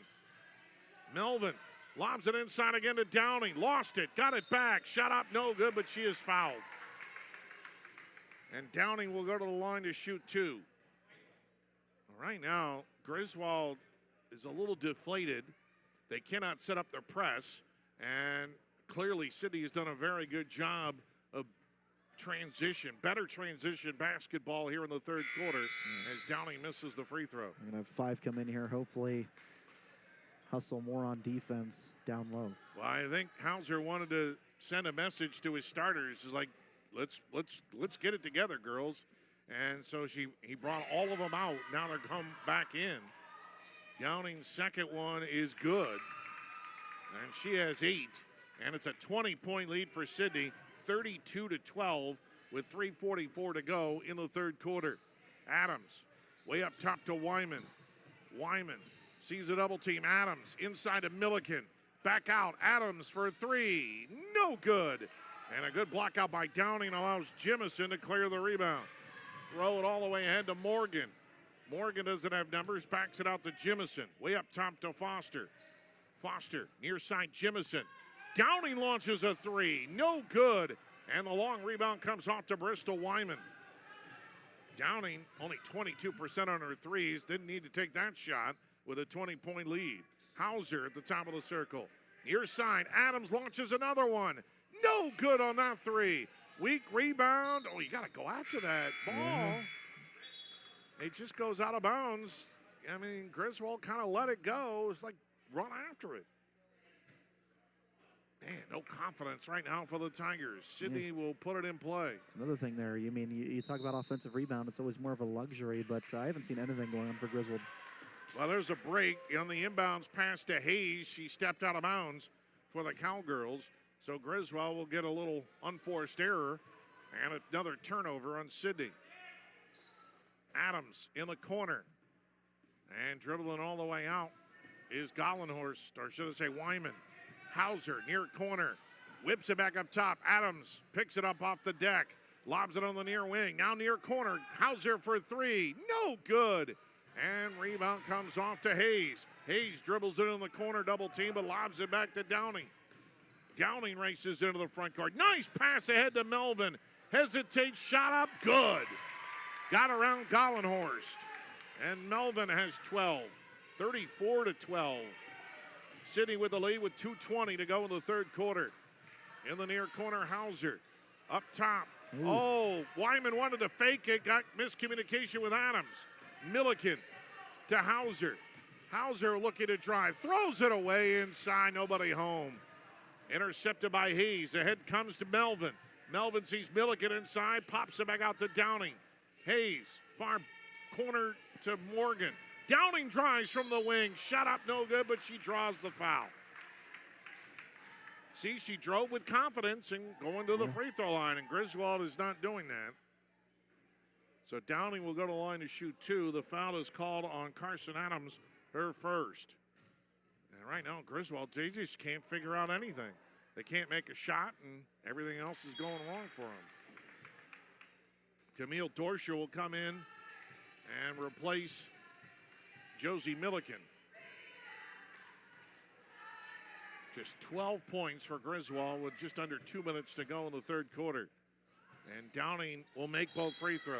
She's 3 of 4 at the line in this quarter. And now 6 of 8 from the line in the game. 6 points coming from the line and has 10 for the game. 36-12, Sidney with the lead. Adams, long pass far corner to Dorscher. Dorscher has it tipped. Nobody went for that loose ball. Morgan comes away with it. Morgan runs into the front court to Foster. Gets it back out to Hayes. Inside to King. Shot inside. No good. Adams got hit by the basketball, but ended up grabbing the rebound. And Carson Adams will work it up court after playing catch with Hauser. Dorscher, far corner. Wyman for 3. No good. King the rebound. Long pass. Foster finds Hayes. Shot up. No good, but is fouled. And Hayes will go to the line to shoot 2. Yeah, Griswold's just offensively nothing going right for them, and it's unfortunate to see. You're talking about a team once again that's on this great win streak, but clearly a different team showed up here tonight. It feels like. Ashlyn Hayes is 0 of 2 on her free throws this year, but she hits that one. Everything going the way for Sidney. Tonight's game is brought to you in part by Service Master by Rice, 24/7, 365 services all of Western Iowa. And the second one goes in as well for Hayes. 38-12. Sidney leads on the C-Pro scoreboard. 1:08 to go in the third quarter.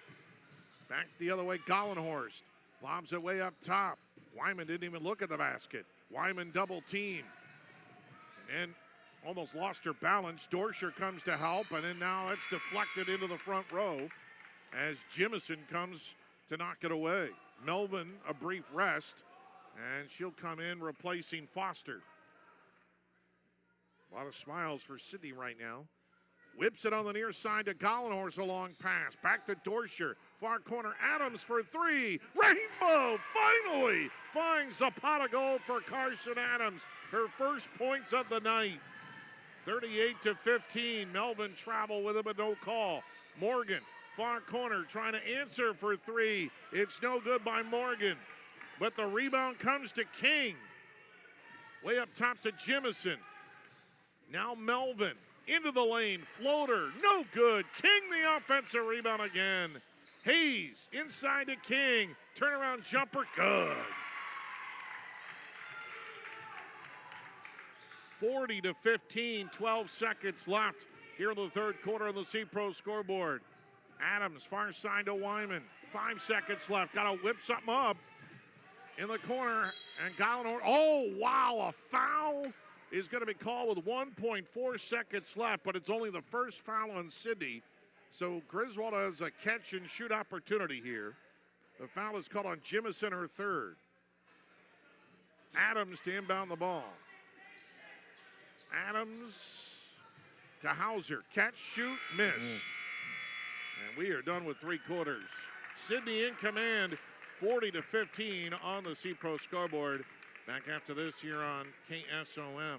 When your home or business has been affected by water, fire, smoke, or mold, and you don't know what to do next, we do. From one room to multiple levels, we can do it all while working with you and your insurance company. Service Master by Rice is your local experts for residential and commercial restoration, offering emergency services 24/7, 365. To set up services, call 712-243-5373 with phones answered 24/7. Service Master by Rice serves all of Western Iowa. Need expert excavation work done right? Call Harrison Hoyt Excavation, your local pros in site prep, grading, and land work. From homes to driveways, landscaping to construction, we handle it all with safety, precision, and modern equipment. Storm damage? We're ready for emergency excavation when you need us most. Based right here in Atlantic, Iowa, we proudly serve our community and surrounding counties, on time and on budget. Call Harrison Hoyt Excavation today at 712-249-5137 or email harrison@hchexcavation.com.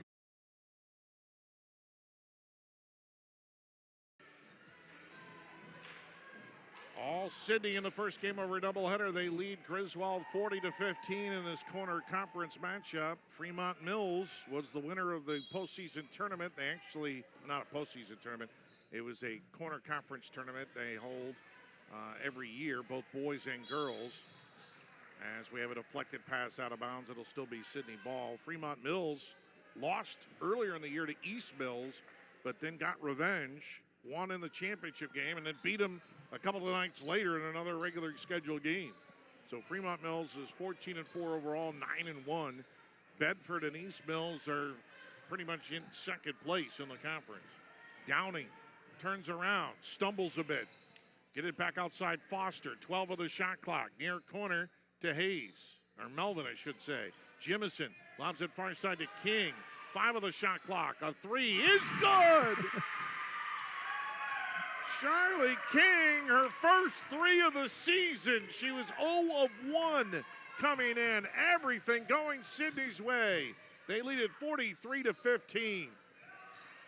Throw it inside. Gollenhorst got it to Hauser and a shot is no good, but she is fouled. And Hauser will go to the line. This will be the first free throw attempts for Griswold tonight. You can tell that was King's last resort there on that 3 ball. She looked everywhere for a pass, but, puts it up, and a great touch there. She now leads Sidney with 12. Alyssa Downing has 10. And the free throw is going to be good for Hauser. She only has 3. She's averaging over 10 a game. Carson Adams averaging around 10 a game. She has been held to 3. Camille Dorscher had a 3 in the first quarter. Not much at all for Griswold. Their shooting has been ice cold. Colder than what's outside. Hauser misses the second one, and King grabs the rebound for Sidney. 43-16. Cowgirls with the lead on the C-Pro scoreboard. Ooh. Downing. Well, that pass, I think, was intended for Melvin on a skip pass going to the far side, but King thought it was for her after she just hit a 3. Maybe they're gonna set me up for another one.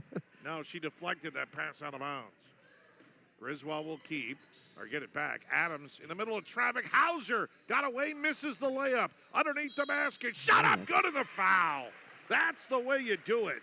Amanda Hauser working hard inside. She moves to a spot where she's comfortable. And that's something I think haven't seen a lot out of Griswold in this game. They're comfortable and satisfied with the uncomfortable. And moving there to down to the block there where she has a good angle on the ball. Trying to complete the three-point play, and she does.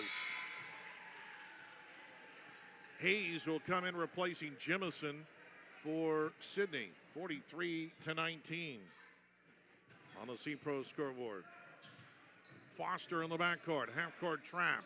Melvin, Dorscher reached from behind. I thought she fouled her, but they didn't call a foul. He just swatted it out of bounds.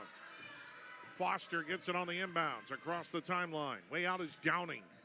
Downing with the dribble, way far away. Downing got it out there by Steinhoff.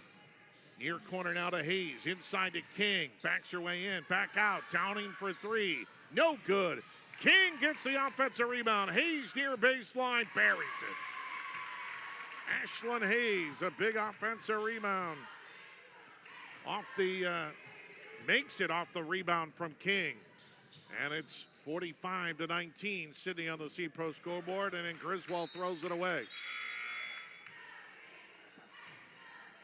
An unexcited pass, I would call that. There's a lot of unexcited girls out there right now. I want to say I'm not going to say those words, but, they just have had nothing go their way in this basketball game, and it's showing right now in their faces and the way they're playing. Hayes goes inside. It's swatted away by Milliken. There's a good steal. Adams comes back the other way for the Tigers. Adams, double team. High post, Hauser. Walked with it, no call. Dorscher for 3. No good. Rebound, Hauser. Puts it back up. No good. Milliken the rebound, surrounded by 3 players. And they're going to call a tie-up with her and King. And it will be Griswold ball, I believe. 5:35 to go in the fourth quarter. And Steinhoff will throw it in on the near baseline. Looking, still looking. Got it out to Milliken on the near wing. Milliken in the middle to Hauser at the free throw line. Hauser around 1, over Downing. No good, but foul. See, this is what I don't like about Sidney. Their zone is soft. It's got creaks and cracks and crevices in it. You can attack their zone defense. They do not move around. They don't put their hands up. Their zone defense, to me, could be a lot better than what it is. But Griswold has no confidence at all in their offense, so they're not rotating around and attacking in the middle of it and forcing the zone to rotate, which would create open shooters. And that, to me, has been their issue most of the night. Hauser misses the first and makes the second. 45-20. Griswold with a lead. 5:25 to go in the fourth quarter. Throw it all the way to the front court to King. Got it back to Hayes. Threw up an air ball, but Downing there with the rebound. Downing goes back outside, back inside to King. They throw it right back out to Foster and hits the 3. Addison Foster, 35% from beyond the arc. She's really their best three-point shooter, and she drained that one. And now Foster stole it away from Carson Adams. 48-20, Sidney with the lead. Back into the front court, Foster. Foster wants to drive to the left side. No good. Rebound tipped around, and it comes to Hauser. Hauser knocked away by Foster. She keeps it. Goes around Downing and lays it up and in. What a play by Hauser. 48-22. Sidney with the lead, but Amanda Hauser trying to get the Tigers at least respectable in this game. Downing an underhand scoop, no good. Then had the rebound, lost it over her head. It goes out of bounds. And it was last touched by the Tigers. And now Sidney going deep on, no, they're bringing in some starters. Jimison back in, and Morgan, who's in the rotation, back in for the Cowgirls. Oh, nobody picked up Downing. She was standing all alone inside. Foster didn't even believe it. She just threw it to her. She lays it up and in. Wasn't even guarded. 50-22. Sidney with the lead. On the near wing, Wyman attacks, blocked by Downing, but fouled by Downing. I like the ideal. See, there's the crease, the crack. The drive. She saw the crack. That's all you got to do, drive to the basket. Wyman has got her hands on her face. She got a little bit of a hard foul called against Downing there. But see, that's what I'm talking about when it comes to the zone. There's openings. You just got to find it. Bristol Wyman will have to come out of the ball game. She's not moving. No, she says she wants to stay. I think she's going to be able to. She wants to shoot. She got a hard hit from Downing. Downing made sure she fouled her. No doubt about that. Although she was going for the block, Wyman will shoot two. And the first one is no good. 4:06 to go in the fourth quarter. Carson Adams will come in replacing Hauser. Good minutes for Amanda Hauser here in the fourth quarter. She has 7 in the quarter. Second one for Bristol Wyman, and that rattles around and in. Wyman has 4 now. I think she'll come out of the game. Well, it's going to be a timeout. 50-23, Sidney on the CPRO scoreboard. Back after this here on KSOM. It's tip-off time, and Oath Farm Supply is here to support all our area basketball teams. We are thankful for our community's support of our business for over 30 years. During this time, we have served our customers carrying the top brands in the industry and have also developed and manufactured our own line of livestock feeds and minerals for all species. We have some of the best nutritionists backing us up to bring you top-of-the-line products at affordable prices. Turn the sound up and cheer on your basketball team, and as always, Oath Farm Supply is working with and for our valued customers. Make sure you're getting the best coverage for you at the most competitive rate. Hi, this is Nick Carnes with Brocker Carnes & Carnes. We are an independent insurance agency that offers coverage for your home, auto, life, farm, and everything in between. But mostly we are here to help. As an independent agency, we can shop around for the best rates and coverages from multiple companies. Stop by one of our offices or go to brockercarnes.com for a quote on your insurance. Let Brocker Carnes & Carnes help you get the best coverage at a competitive rate. Sidney races into the front court. Morgan with a catch from Foster. Morgan gets it back of the near corner. Morgan hands it off to Downing. Now in the near corner is Foster. 50-23, Sidney in command. Downing wants to drive. Bounce pass outside to Jimison for 3 is no good. Everybody was blocking out. Nobody went the rebound. Morgan had it knocked out of her hands. And whose ball will it be? It's going to be Griswold ball as Morgan just couldn't handle it. So the Tigers will get it back. Adams comes into the front court. Lob at the high post to Gollenhorst. Back to Adams. Skip pass far side. Far corner to Amos. Back to Steinhoff. She throws it away. Morgan saw it right in front of Gollenhorst. She'll go all the way. Missed the layup, but is fouled. And number 4 on Gollenhorst. And Morgan will go to the line to shoot 2. Jazandra Morgan, only a 29% free throw shooter, though, for Sidney. But she makes the first. This is our last regular season broadcast for basketball. Yes, it is. We won't have any games this Friday or Thursday because of the Girls State Wrestling Tournament. And that'll be Thursday and Friday. I'll be in Iowa City, Coralville for that. Morgan hits both. And in the playoffs start next week. will be somewhere. Brackets have not been announced yet, but we're anticipating that on Thursday. It's 52-23. Sidney with the lead on the C-Pro scoreboard. And Dorscher lobs it far side. Steinhoff. Nice pass inside of Amos, but missed the shot. And the rebound comes off to Downing. She races into the front court. Lob pass inside. And they go right back to Melvin. Jimison, far side to Hayes. Cutting to the hoop. Downing. The lane was wide open. And Downing lays it up and in. And Downing has 14 to lead the Cowgirls with 2:40 to play in the ball game. And Wyman throws it inside to Amos, but she misses it. Gollenhorst got the rebound, but the ball was high over her head. And so Sidney saw that one. One of the couple of players, they went swatting at it. But Jimison is going to be called for the foul, her fourth. Fifth, I guess. I missed a foul. So Addison Jimison fouls out of the game.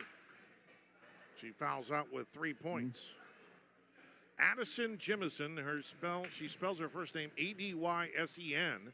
Addison Foster spells her name A-D-D-Y-S-O-N. Spelling is not fun. It's really not. Apparently mothers today don't know how to spell. They spell things completely differently. They spell it however it phonetically sounds. Gollenhorst hits both free throws. 54-25 is the score. Sidney with the lead on the C-Pro scoreboard. I mean, you see names that are just spelled all different kinds of gyrations.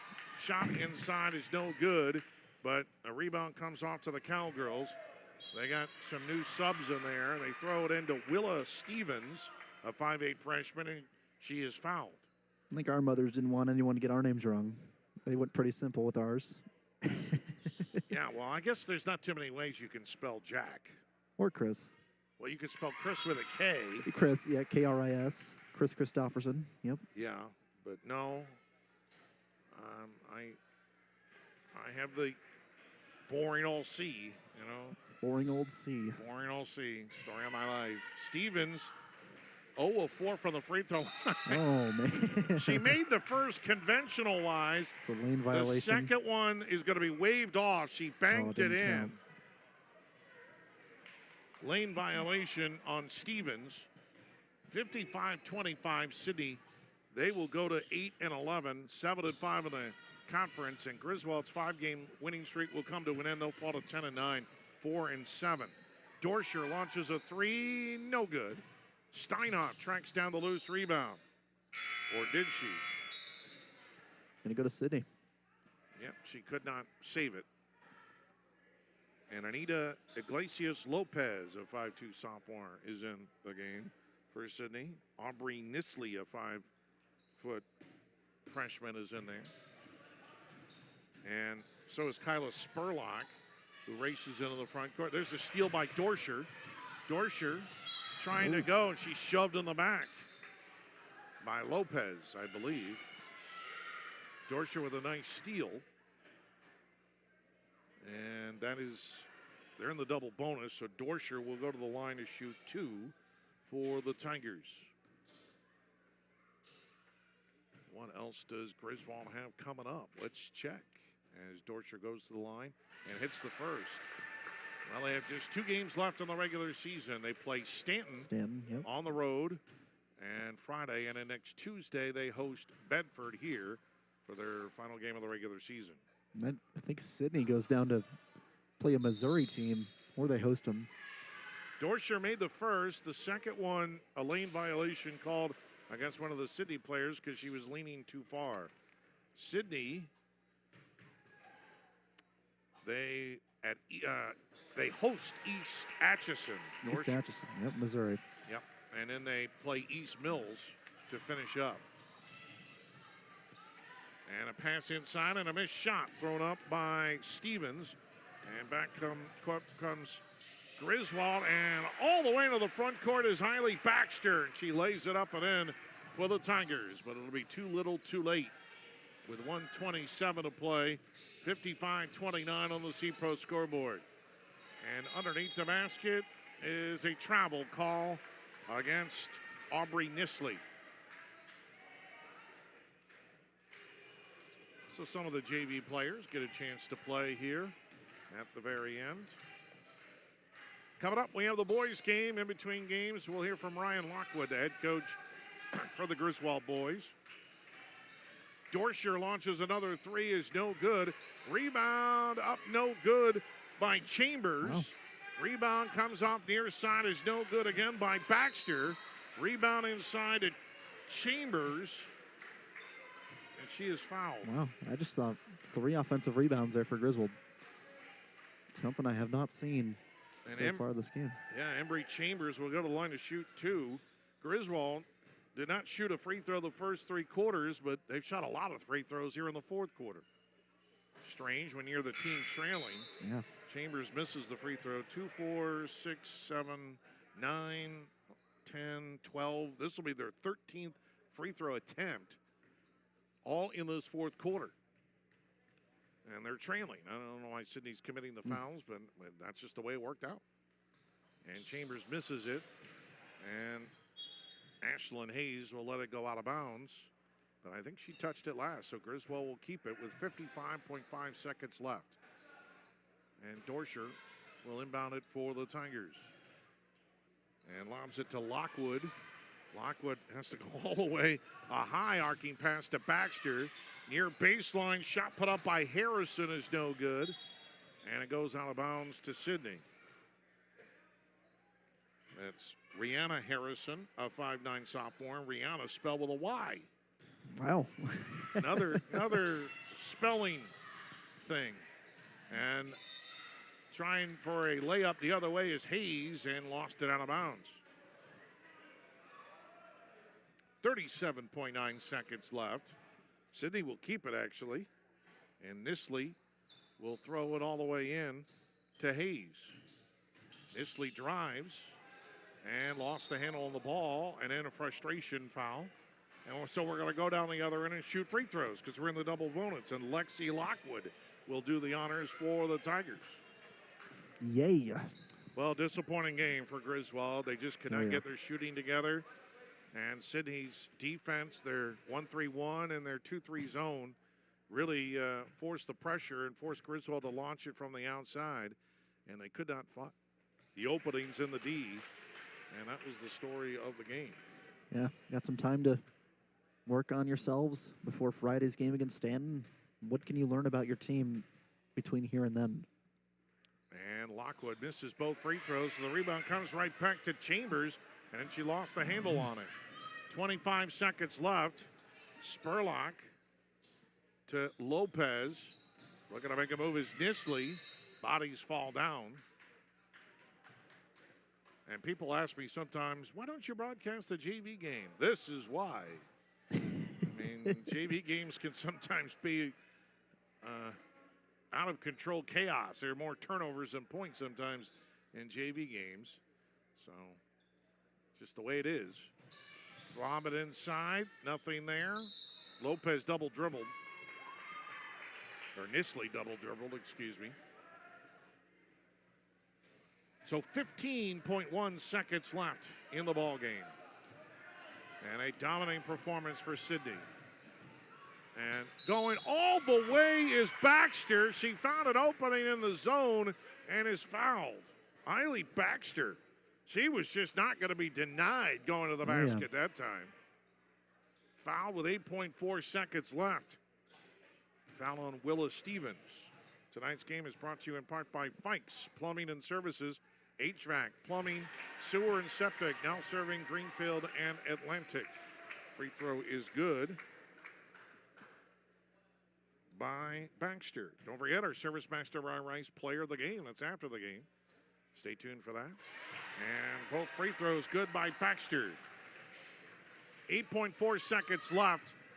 And Sidney doesn't even have to cross midcourt. Dorsher was coming out to guard her. And Coach Hauser said, no.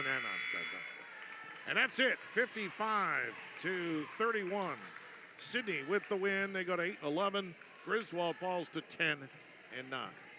our Service Master RS Player of the Game, and our interview, Outfitters Plus Outlet Store Coaches Show with Ryan Lockwood. All coming up. Game number 2 on the way here on KSOM. What's it mean to be in good hands? It means you get an expert agent who's in it for the long haul. We'll get to know you and be there for you as your coverage needs change. I'm Craig Hummel at Hummel Insurance Services, and we work with Allstate Insurance. Let us help you choose the right amount of protection to meet your needs and see for yourself what it means to be in good hands. Call Hummel Insurance Services or stop in anytime.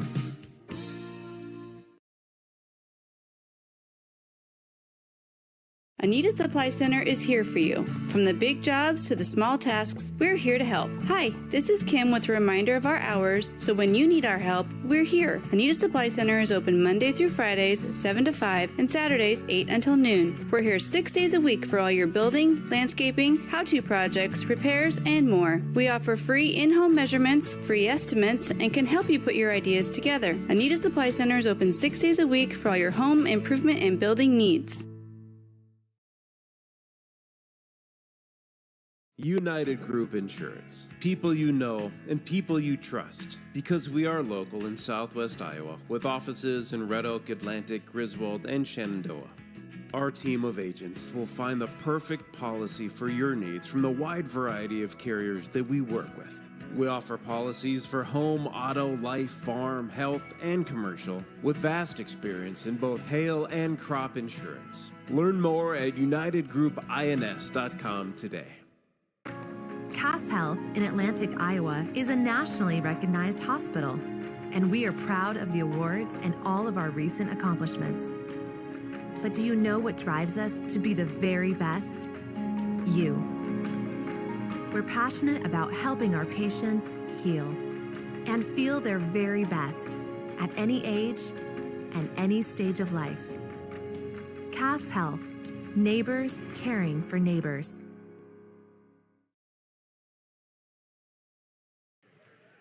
55-31, Sidney with the win over Griswold, Jack, and defense has definitely dominated in this basketball game. Griswold shooting, just nothing was going in for them, but they were just not able to solve the mystery of the Cowgirls zone. You just saw Griswold, they just immediately could not find a groove against Sidney's defense, and when you have a rough start like that, you know, it's hard to climb back in a game, but it's definitely manageable.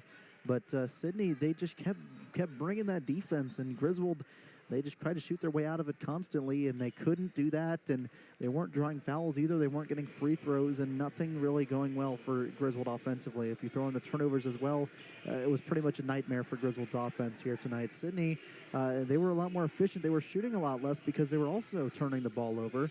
But once they got the ball, started running their half-court offense, they had some pretty good shots go in, and they just started to kind of run away with this one in the first half there. Also drew some fouls there, got to the free throw line a few times. They would have liked to be more efficient there from the free throw line, but they made some good shots there. And at that point in the third half, or third quarter, Griswold just seemed out of it. They just didn't really feel like they wanted to come back in this game, and whether it was the effort that they were showing on defense or the reboundings, there really just wasn't much going well there for Griswold. And by the fourth quarter, this game was well over. Sidney just kept adding on to that lead, and Griswold, they just didn't really bring that effort and heart that Sidney brought to this conference matchup, Chris. So good win here for Sidney here in the corner conference, and they move on. Boy, it's hard to pick a Service Master by Rice player of the game when you have 3 players in double figures all score around the same. I don't know. We'll just go with Alyssa Downing for Sidney. She led the way with 14 points, but she can move around a lot. She got to the foul line. She was fouled a lot. She was able to, and she even had some beautiful passes to Charlotte King as well. And so Alyssa Downing is our Service Master by Rice player of the game. No one expects to be in the path of disaster, but when it strikes, they're ready. 712-225-7828. Downing leads with 14. Alyssa Melvin with 12. Charlotte King had 12. Addison Foster with 7. Elsewhere, Ashlyn Hayes, 4. Addison Jimison with 3. Cesandra Morgan with 2. And Willa Stevens had 1 point. Sidney was 18 of 43 from the field, 42%, 4 of 13 from threes, 14 of 21 from the free throw line. Griswold led by Amanda Hauser with 9, 7 coming in the fourth quarter. Camille Dorscher with 5, Eiley Baxter with 4, Sadie Collinhorst 4, Bristol Wyman 4, Carson Adams held a 3 tonight, and Zoe Amos had 2. Griswold was 9 of 49 from the field for 18%, 2 of 25 of their threes, 10 of 17 from the free throw line. Sidney wins it 55-31. They go to 8 and 11. Griswold falls to 10 and 9. Coming up, it's the second game of our doubleheader as the Tigers and Cowboys take the floor here tonight. That's coming up next. Our Outfitters Plus Outlet Store Coaches Show. Jack had a chance to talk with Ryan Lockwood, your home for personalized sports apparel in Atlantic. Outfitters Plus Outlet Store Coaches Show that's up after this here on KSOM. Touchdown Beer and Griddle in Atlantic is your ultimate destination for great food, cold drinks, and an unbeatable atmosphere. Whether you're craving juicy burgers, mouth-watering tacos, or a crisp beer to wash it down, we got you covered.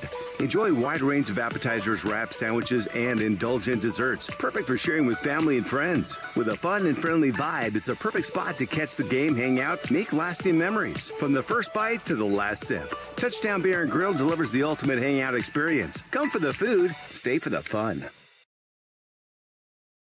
At Outfitters Plus Outlet Store in Atlantic, you'll find the latest apparel and promotional products in the newest colors and designs. Head to Outfitters and work with the design pros to make your customized tees, team apparel, and personalized swag for your business a reality. Whether it's fan apparel for your high school or youth sports team, your business, or you just want to make something your own, you'll have everyone saying, "Where did you get that?" Outfitters will also add your group store online to make ordering a breeze. Get personalized at Outfitters Plus Outlet Store in Atlantic. Stop in today.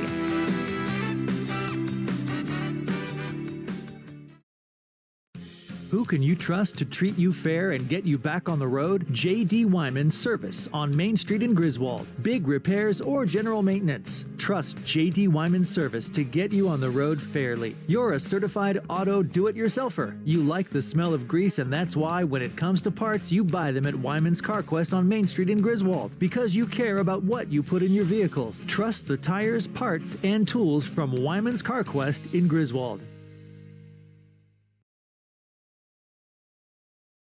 Outfitters Plus Outlet Store Coaches Show as we get ready for Game 2 of our doubleheader here tonight. The Griswold boys hosting the Sidney Cowboys. Head coach at Griswold, Ryan Lockwood, joins me now. Coach, been a rough season for you guys heading into tonight with a 1-16 record, but it should be a good matchup here. How do you feel about your team as you host the Sidney Cowboys tonight? Yeah, I mean, I never question these guys working hard and playing hard from start to finish, so that's always a plus.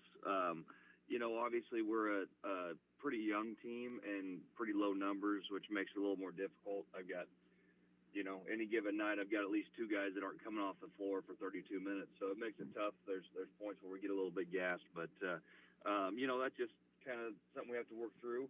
I really think that our defense is really starting to step up. We're starting to control the glass a lot more, so I think that that's going to benefit us quite a bit in this matchup, and we're just, you know, keep working towards improvements every day.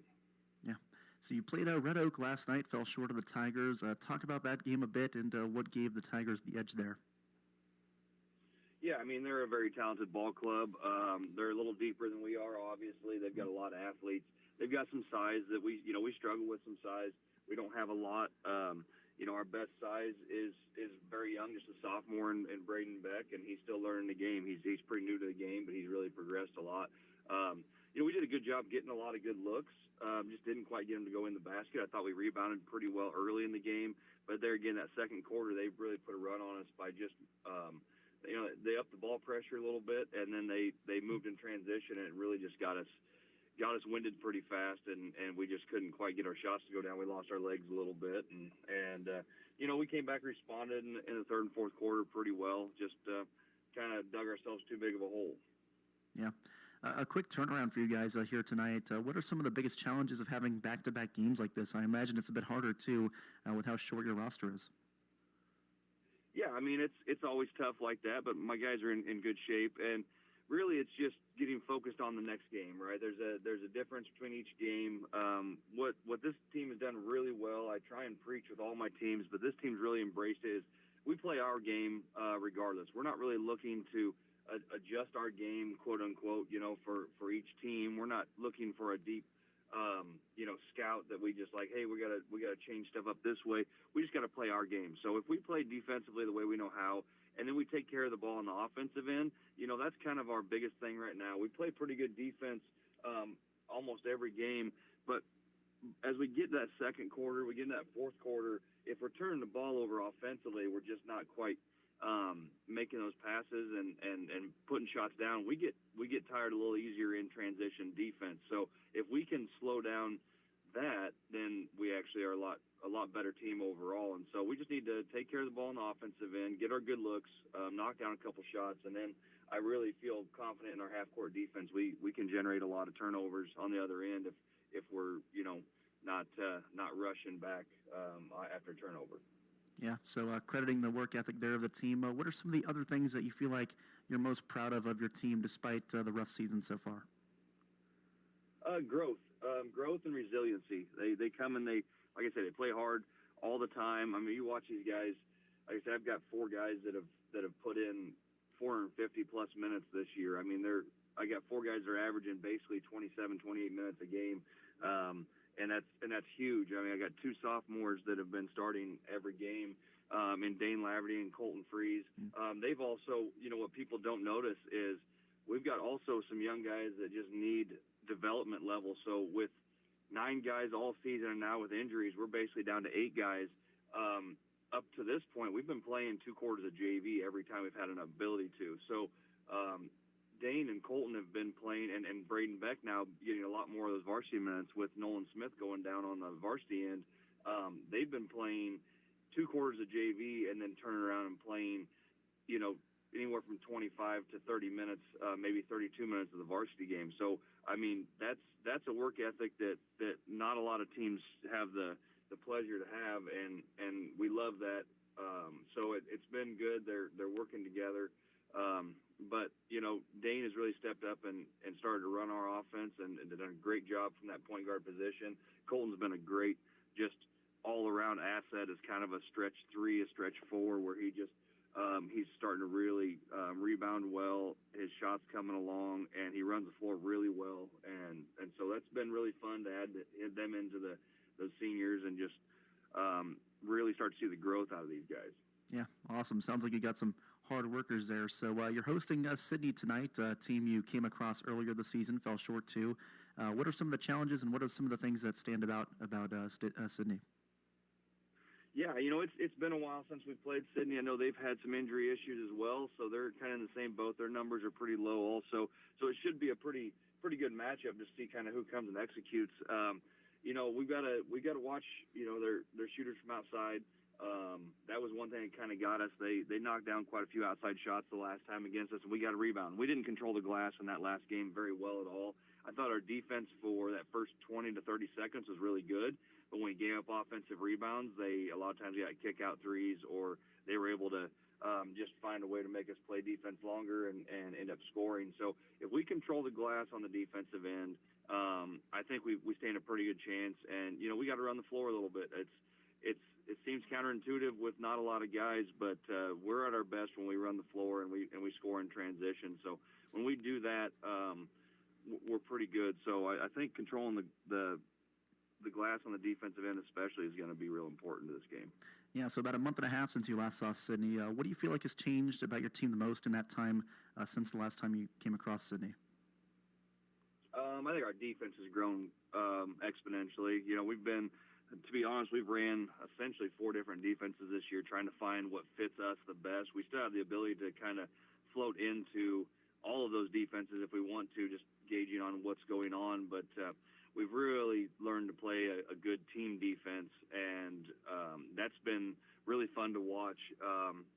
Last week we played back-to-back games that we were into teams that we lost to previous in the season in Hamburg and Essex, and I think that Hamburg game we generated 12 steals, and the Essex game we had 15 steals. So I mean, when we can do that, and we can play good team defense, anticipate, then we get a lot of points off of those turnovers, and that really sparks our offense a lot better. When we have those steals, you start seeing our offensive numbers come up. Our half court, we're not getting as many opportunities as we hope to get every game. That's where our offensive production's been low. But when we can generate turnovers and run in transition, it's been a very night and day difference. Awesome. Well, Coach, appreciate you sitting down with us on our Outfitters Plus Outlet Store Coaches Show. Best of luck against Sidney tonight. Thanks, Coach. Yeah, thanks a lot. That's head coach Ryan Lockwood of Griswold here on KSOM.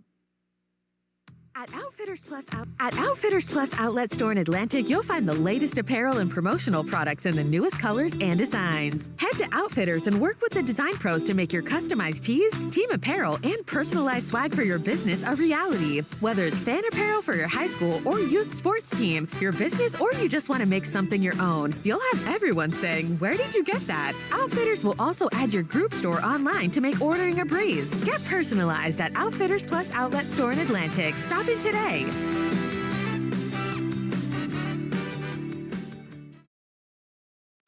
Who can you trust to treat you fair and get you back on the road? J.D. Wyman Service on Main Street in Griswold. Big repairs or general maintenance. Trust J.D. Wyman Service to get you on the road fairly. You're a certified auto do-it-yourselfer. You like the smell of grease, and that's why when it comes to parts, you buy them at Wyman's Car Quest on Main Street in Griswold. Because you care about what you put in your vehicles. Trust the tires, parts, and tools from Wyman's Car Quest in Griswold. Griswold Communications offers wireless routers and Wi-Fi extenders for Blue Surge internet customers that we maintain for a low monthly fee. With a Griswold Communications wireless router, mobile app access is included, allowing you to manage, automate, and secure your network. Wi-Fi extenders can boost signal in those hard-to-reach areas. Get a wireless router or Wi-Fi extender installed in December, and Griswold Communications will install it for free, a $25 value. Call us today at 778-2121.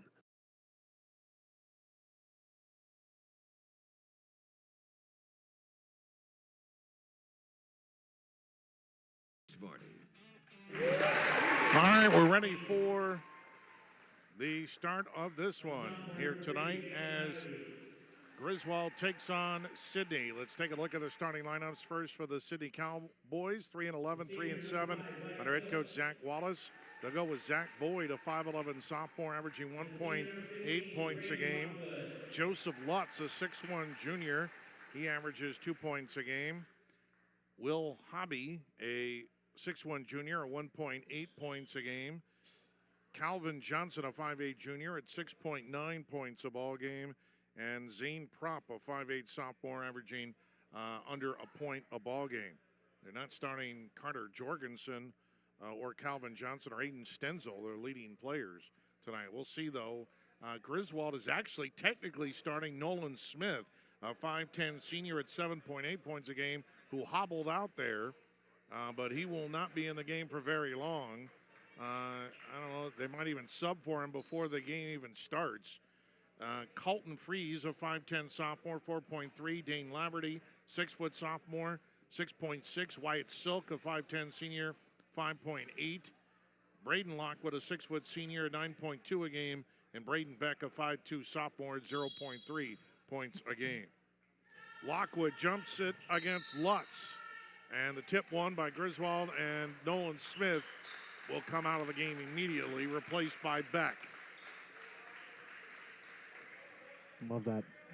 He's a great kid overall, and really unfortunate what happened to him. So Griswold with a basketball.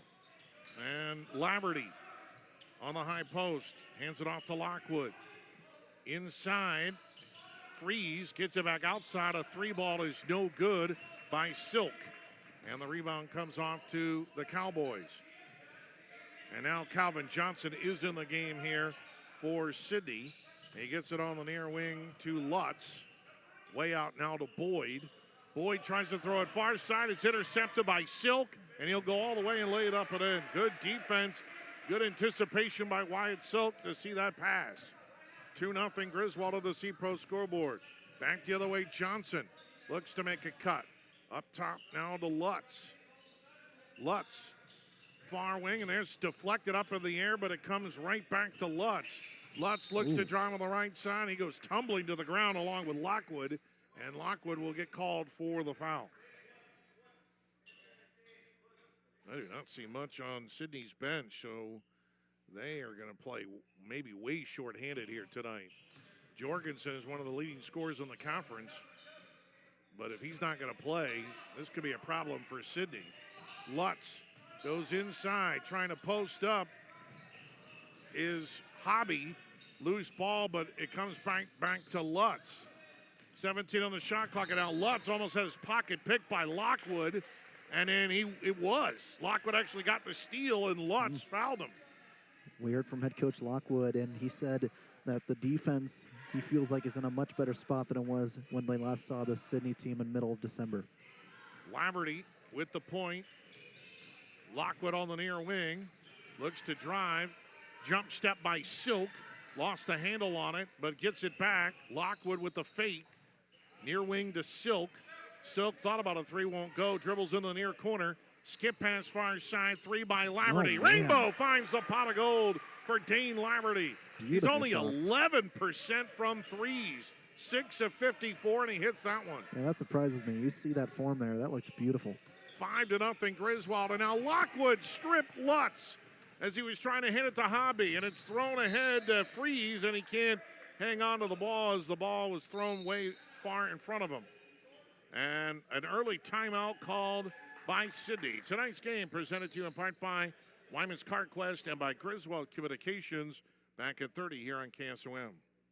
Stein delivers more new genetics faster. Our focus on delivering higher yielding genetics faster than the competition is why we have released more new Enlist E3 lines in the past 5 years than any other seed company. For elite genetics paired with simple, flexible, and effective weed control, plant Stein Enlist E3 soybeans. Stein has yield. 45 years of yield. Learn more at steinseed.com. For more information, contact Trey Bricks at 712-249. Right now, I'm seeing Sidney only one player dressed on the bench. So they may only have 6 players available for tonight for whatever reason. So either player got suspended or injuries or illness or what have you. Sidney throws it away. Silk races back the other way, tries to scoop it up and under. No good. Lutz grabs the rebound, and he's fouled. Sidney hasn't even attempted a shot yet. The foul is called. Oh, it's on Lockwood. So Braden Lockwood picks up his second personal foul, and Walker Gary, a 5'11 junior, will replace him. Griswold's bench is also very thin. In their last game, a loss last night to Red Oak, they only used 6 players, but they do have 3 other guys on their bench. Lutz travel with it, no call. Lutz on the near wing. Trying to go inside. Gary trying to knock it away. Trying to save it as Hobby. And he does, but to the wrong color uniform. Beck able to grab it for Griswold. Into the front court is Laverty. Silk on the far corner. Silk to the wing. Just lost the handle on it. He batted the ball in back. It went right by him. And it goes out of bounds to Sidney. Yeah, I think his hand slipped there. I think he was trying to clap the ball together with his hands, and it popped out on him. Yeah, he's got to stop using Vaseline before the game. 5-0. Griswold with the lead on the C-Pro scoreboard. Lutz on the near wing. Guarded by Beck. Lutz looks to drive all the way to the basket. Shot is good, and the foul. Joseph Lutz. A nice move. Nice little touch there, fighting through the contact at a good angle. Saw the lane pretty open there, took the opportunity. I can't say as much for his haircut, but, you know, Lutz made a nice basketball move there. And the free throw is good. A nice three-point play for Lutz. He's kind of got a mixture of brown and blonde. And he's kind of got a flat top haircut, almost like a Prince Valiant, that hangs out and it's sprinkled with blonde. A lob pass, and Lutz with the steal, and he'll go all the way and lay it up and in. Haircut or not, he has the last 5 points, and he's tied it at 5. Laverty comes back the other way. Silk is camping out in the far corner. Laverty to the near wing. Gary now dribbles to the near wing. Way up top to Beck. Swings it to Silk on the far wing. Skip pass way over the head of everybody. He was looking for Laverty. Lockwood's going to come back into the ball game, replacing Silk. Lockwood's got to be careful. He's got 2 fouls. That's not what Ryan Lockwood, the head coach, wants to see. And he's talking with Wyatt Silk about that last pass. Into the front court comes Johnson. Lutz way up top to Boyd. Boyd to Johnson. 3-ball. No good. And a good block out by Laverty. Laverty comes back into the front court for the Tigers. We're tied at 5. Beck dribbles all the way up top. Gets it to Lockwood. Lockwood looking inside for Gary. Kicks it out. 3-ball by Laverty. No good. Lutz the rebound. And he's fouled. No, he's not fouled. He just lost his balance. I thought he banged into Gary. And they did not call a foul. Instead, it'll be Tigers ball. And a fresh 35. Inbounded to Lockwood. Up top to Laverty. Laverty hands it off to Freeze. Freeze, nothing there. Back to Laverty. Laverty, bounce pass inside. Back over 2-3 players. Missed it. Rebound comes off to the Cowboys. Johnson. Johnson looks to attack. Kick out. Boyd launches a 3, and it's good. And it's an 8-0 run for Sidney. 8-5. Cowboys with a lead with 3:20 to go in the opening quarter. Laverty back the other way. Far side on the wing to Lockwood. Lockwood with the dribble. Hands it off. No chance for Freeze to 3. Lockwood at the top of the circle. Again trying to crack that defense. Near side Laverty. Launches it inside. Shut up by Gary is no good. Got it back. Shut up. No good. Rebound to Lockwood. Lockwood loses it on the floor. Who's got it? I got it. You got it. Jump ball. And the arrow will go to Sidney. Well, it's kind of hard angle for Gary inside to get those shots. He's going to come out. And Wyatt Silk back in for the Tigers. Cowboys on an 8-0 run as Johnson crosses the timeline. On the near wing is Lutz. Lutz a crossover. Crossover again. What a move, but he misses the layup. And the rebound comes off to Griswold. Laverty. And losing it briefly is Freeze. Picks it back up and hands it off to Silk. Up top to Beck. Hands it to Laverty. Boy, they had Freeze wide open, couldn't find him. Now he gets it on the far wing, near wing to Lockwood. Lockwood, throw it away. Intercepted by Hobby. And Lutz will walk it up court for the Cowboys. I like Lutz in his basketball abilities, man. He's a good young player. Silk wanted to go for the steal, but he ran right into Johnson. And a foul on Wyatt Silk. I don't know if it was him in specific, but last time we watched Sidney, it was against Riverside, and they didn't have their bound rosters updated. I think one of them was known as Mysterious Number whatever, but I think it was Lutz. But, man, he looks really good out there. Yeah, well, they haven't updated stats in a long time, so I don't have updated stats on Sidney, so we couldn't tell who has been hurt or who's been playing here recently. Lutz lost the handle on it, got it back. Double dribble, but they didn't call it. Got it back out to Prop. Throw it inside, and it's going to be over the head of Johnson, and it's going to go out of bounds. Sidney here recently has not fared as well. They lost to Fremont Mills. Actually, they had to forfeit that game. Really? So things have not been going well for Sidney if they had to forfeit that game. Maybe some players left. 3-ball Rainbow finds a pot of gold is good for Wyatt Silk. And we are tied at 8. And ends the 8-0 run by the Cowboys. So either players have quit or left the team or whatever. And Lutz lost the ball. Lockwood comes up with it and floats it up. No good. And the rebound comes off to Sidney. So it's 8-8 tie with 1 minute to go in the opening quarter. Lutz, way up top, Johnson. On the near wing to Boyd.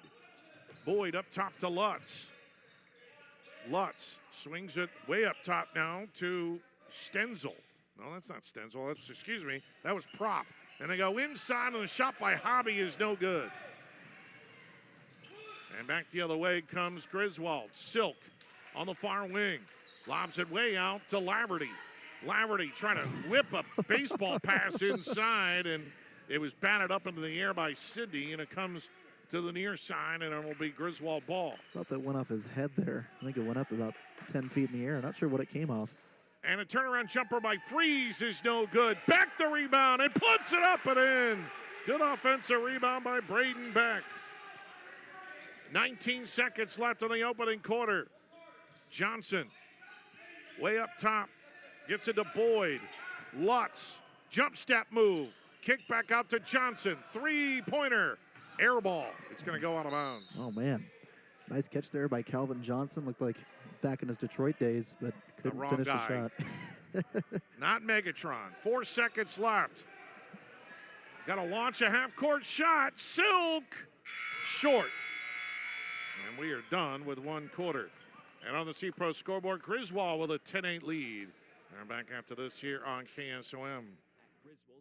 Got a leak? A clog? Or maybe it's time for a brand new bathroom. Furnace or AC needs some attention? Or are you interested in floor heating? Call Fikes Plumbing and Services. Your trusted local experts in so many areas is now serving the Greenfield and Atlantic areas. From quick fixes to major renovations, Fikes Plumbing and Services has you covered with fast, friendly, and reliable service. With 30 years of service, Fikes licensed professionals tackle every job with care, ensuring your home stays comfortable and safe. Don't wait. Call Fikes Plumbing and Services today for your HVAC, plumbing, sewer, and septic needs.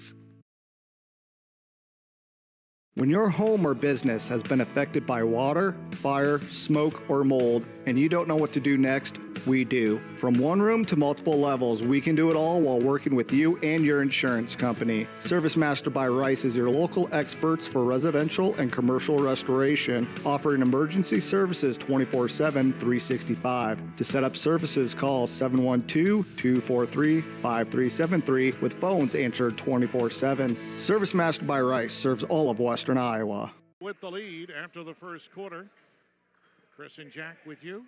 Brought to you by Wyman's Conquest and by Griswold Communications. And it will be Tiger ball to start the second quarter. Saw some good things there from both teams there in that first quarter. Neck and neck here in the second. Lockwood at the top of the circle. He does have 2 fouls. Lobs it to Beck on the far wing. Far corner to Laverty.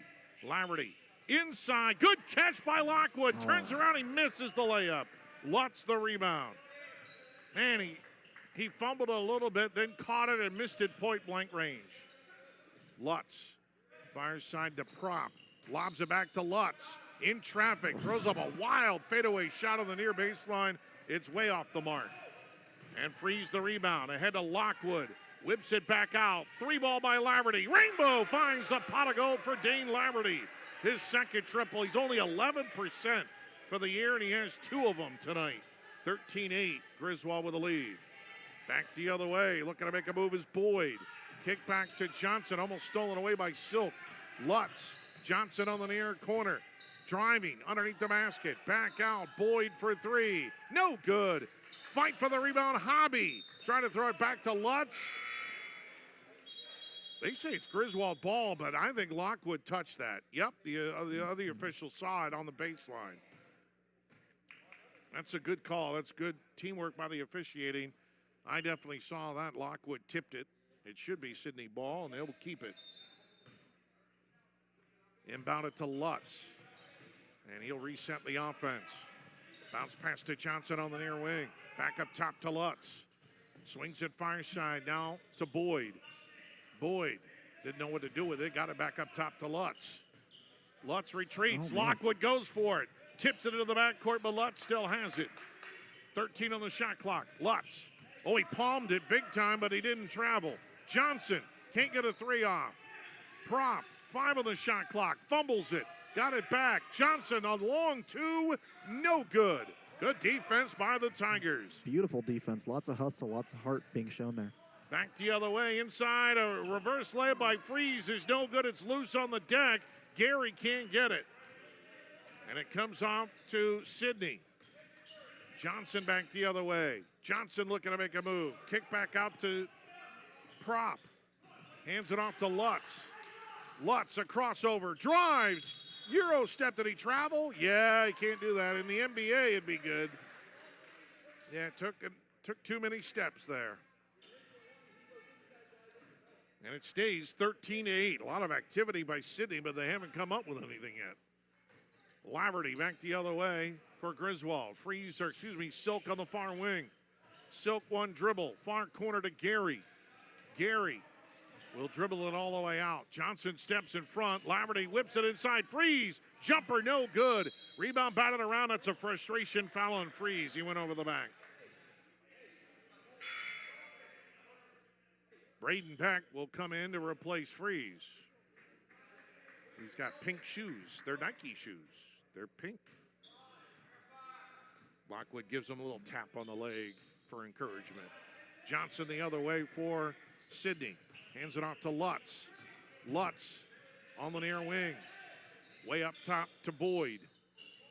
Boyd way far away with the dribble. Boyd hands it off to Johnson. Johnson a head fake. Beautiful fake. Silk went by him, but he missed the three. Lutz got the rebound. Lutz now in trouble, guarded by Lockwood. And I tell you one thing, Prop didn't even see it. He was running near side, and Lutz threw him a pass, and it ended up at the back of his feet. Griswold picks it back up. Lockwood looks to drive, almost travel with it. Back, far corner to Silk. Silk, he's in trouble. Has to lob it all the way out to Beck. Near side, a good catch by Lockwood nearly over his head. Lockwood stumbles a bit.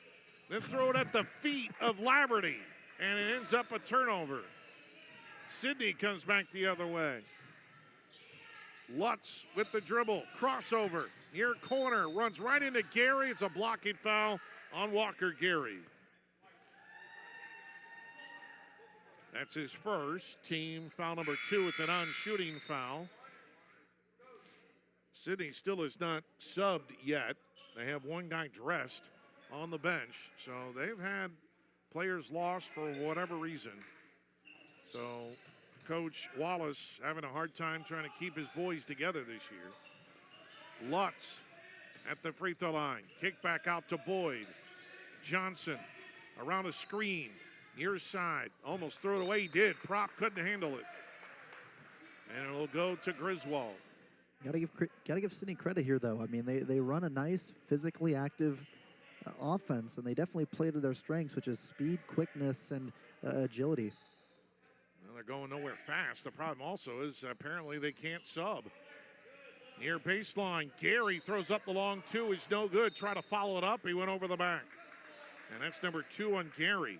So Lockwood and Gary each with 2 fouls for the Tigers with 3:56 to go in the second quarter. And the next time out, Beck will replace him probably. Back the other way, Johnson. And hands it off to Boyd. Lutz looking for somebody, trying to throw it inside to Hobby, and I don't think Hobby was ready for it, but the pass was way out of his reach anyway. It was Johnson who ended up getting the touch on it. He was kind of cutting back around to the far side corner, but he had a good opportunity there, I think, despite it not really being intended for him. I guess it wasn't. Beck was already in there. It's Lockwood who checks back into the ball game. On the near corner, try to whip it backwards, deflected, but Silk tracks it down. Laverty with a fake to the right, floater up, good! What a move by Dane Laverty. And he's got 8. 15-8, Griswold with a lead over Sidney on the C-Pro scoreboard. 3:12 to go in the second quarter. Lutz at the top of the circle. Boyd for 3. Rainbow finds a pot of gold for Zach Boyd. His second triple of the night for the Cowboys. And it ends the run for Griswold. 15-11, Tigers with the lead. Silk whips it back up top to Lockwood. From the high post, shot up at the elbow, no good. Rebound comes right back to Silk. Silk launches a 3, is no good. And the rebound tracked down by Lutz. Lutz will work it up court. From left to right for Sidney. Now looks to attack. Jump step and a scoop. No good, but he's fouled. And Joseph Lutz will go to the line to shoot 2. Yeah, he's got passion. He sees that lane, he sees that opening, and he's going to take it. And the foul is called on Lockwood, and that's his 3rd personal foul. So decision time for Ryan Lockwood. Not much of a bench as Lutz misses the free throw. Walker Gary immediately will come into the ball game. So Lockwood probably will not play for the last 2:33. And father and son are going to converse about things. Free throw is good by Lutz.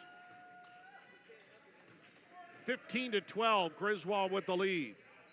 Laverty into the front court, far corner to Silk. Silk lobs on the free throw line. Lutz was going for that ball, but he was late and called for the foul. Trying to be aggressive where you can, and we see Griswold do that a lot here in this one. They're jumping a lot of those passes, but you just can't make contact with the person at the receiver. Inbounded to Laverty for three in the corner is no good. Long rebound, he tracks it down. Silk in the near corner. Right back to Laverty. Laverty back in the corner to Gary. Gary has he has attempted 5 threes, and that one's thrown away. Gary 1 of 5 on his threes this year. Lutz will work it up court. 2 minutes to go in the second quarter. Lutz with the dribble, got by Gary. Nice fake over Laverty, and he puts it up and in with a layup for Lutz. And the lead is cut to 1, 15-14. Griswold with the lead, 1:44 to go in the second quarter. Silk in the corner, launches the three. No good. Beck had a finger on it, but couldn't come away with it. And Lutz will slow it down. With thin benches, I don't think you want to run as much. Lutz into the front court to Johnson. Johnson wants to drive. Johnson a jump step. Kick back out to Boyd for 3. No good. And the rebound comes off to Laverty. Silk a long pass. Freeze can't handle it. Hobby comes away with it. Back the other way comes Johnson. Johnson, kick back out to Boyd. And Lutz will now hold on to it. Lutz gets a screen. Step back for 3 is no good. Hobby gets the offensive rebound. Then he throws it away. Freeze doesn't have numbers, but a nice crossover. It's good in the foul. What a nice crossover by Colton Freeze. He was going to the left side. Johnson was in front of him. And Freeze, in one fell swoop, made a move to the right. And Johnson had to commit the foul. Yeah, Johnson gave it all he had. Credit where it's due there. Played some great defense, but I don't think he just had that size there to properly contest that shot. That was just a great move by Freeze. Yeah. He's only 5 of 10 for the free throw line this year. He'll shoot this one, and he misses. Rebound comes to Gary, though. Gary pivoting inside. Got it off to Beck. Short jumper, no good. And the rebound comes off to Sidney. Hobby has it. 40 seconds left. Griswold leads 17-14 on the C-Pro scoreboard. Lutz in the lane, scoops it up and in. He split a double team. 30 seconds left. Lead cut to 1 again. Near midcourt is Laverty. Laverty gets it in the corner to Gary. Gary trying to lob it back. It's deflected by Lutz. Laverty swings it to Freeze. Trying to hand it off. New player in there for Griswold is Carrick Victor. And a rainbow finds the pot of gold for Laverty. He got open after the deflected ball. 2 seconds left. Lutz at the buzzer is good. A 3 for Joseph Lutz. And so Laverty and Lutz, sounds like a law firm. They trade threes right at the end of the first half. And on your C-Pro score, Griswold with the lead, 20-19. And we're back after this here on KSOM. When your home or business has been affected by water, fire, smoke, or mold, and you don't know what to do next, we do. From one room to multiple levels, we can do it all while working with you and your insurance company. Service Master by Rice is your local experts for residential and commercial restoration, offering emergency services 24/7, 365. To set up services, call 712-243-5373 with phones answered 24/7. Service Master by Rice serves all of Western Iowa. Need expert excavation work done right? Call Harrison Hoyt Excavation, your local pros in site prep, grading, and land work. From homes to driveways, landscaping to construction, we handle it all with safety, precision, and modern equipment. Storm damage? We're ready for emergency excavation when you need us most. Based right here in Atlantic, Iowa, we proudly serve our community and surrounding counties, on time and on budget. Call Harrison Hoyt Excavation today at 712-249-5137 or email harrison@hchexcavation.com. Where will you be in 2, 5, or even 10 years? Do you dream of a more fulfilling career with greater earning potential? Let Iowa Western help you achieve those goals. This is Cindy Wetterland, Iowa Western Cass County Director, and all of our Iowa Western instructors are dedicated to your learning, growth, and advancement towards reaching your greatest potential. The Atlantic Center offers a wide variety of college credit coursework with small class sizes to maximize your experience and opportunity to excel. Start working towards your degree by stopping into Iowa Western Cass County Center to change your future today.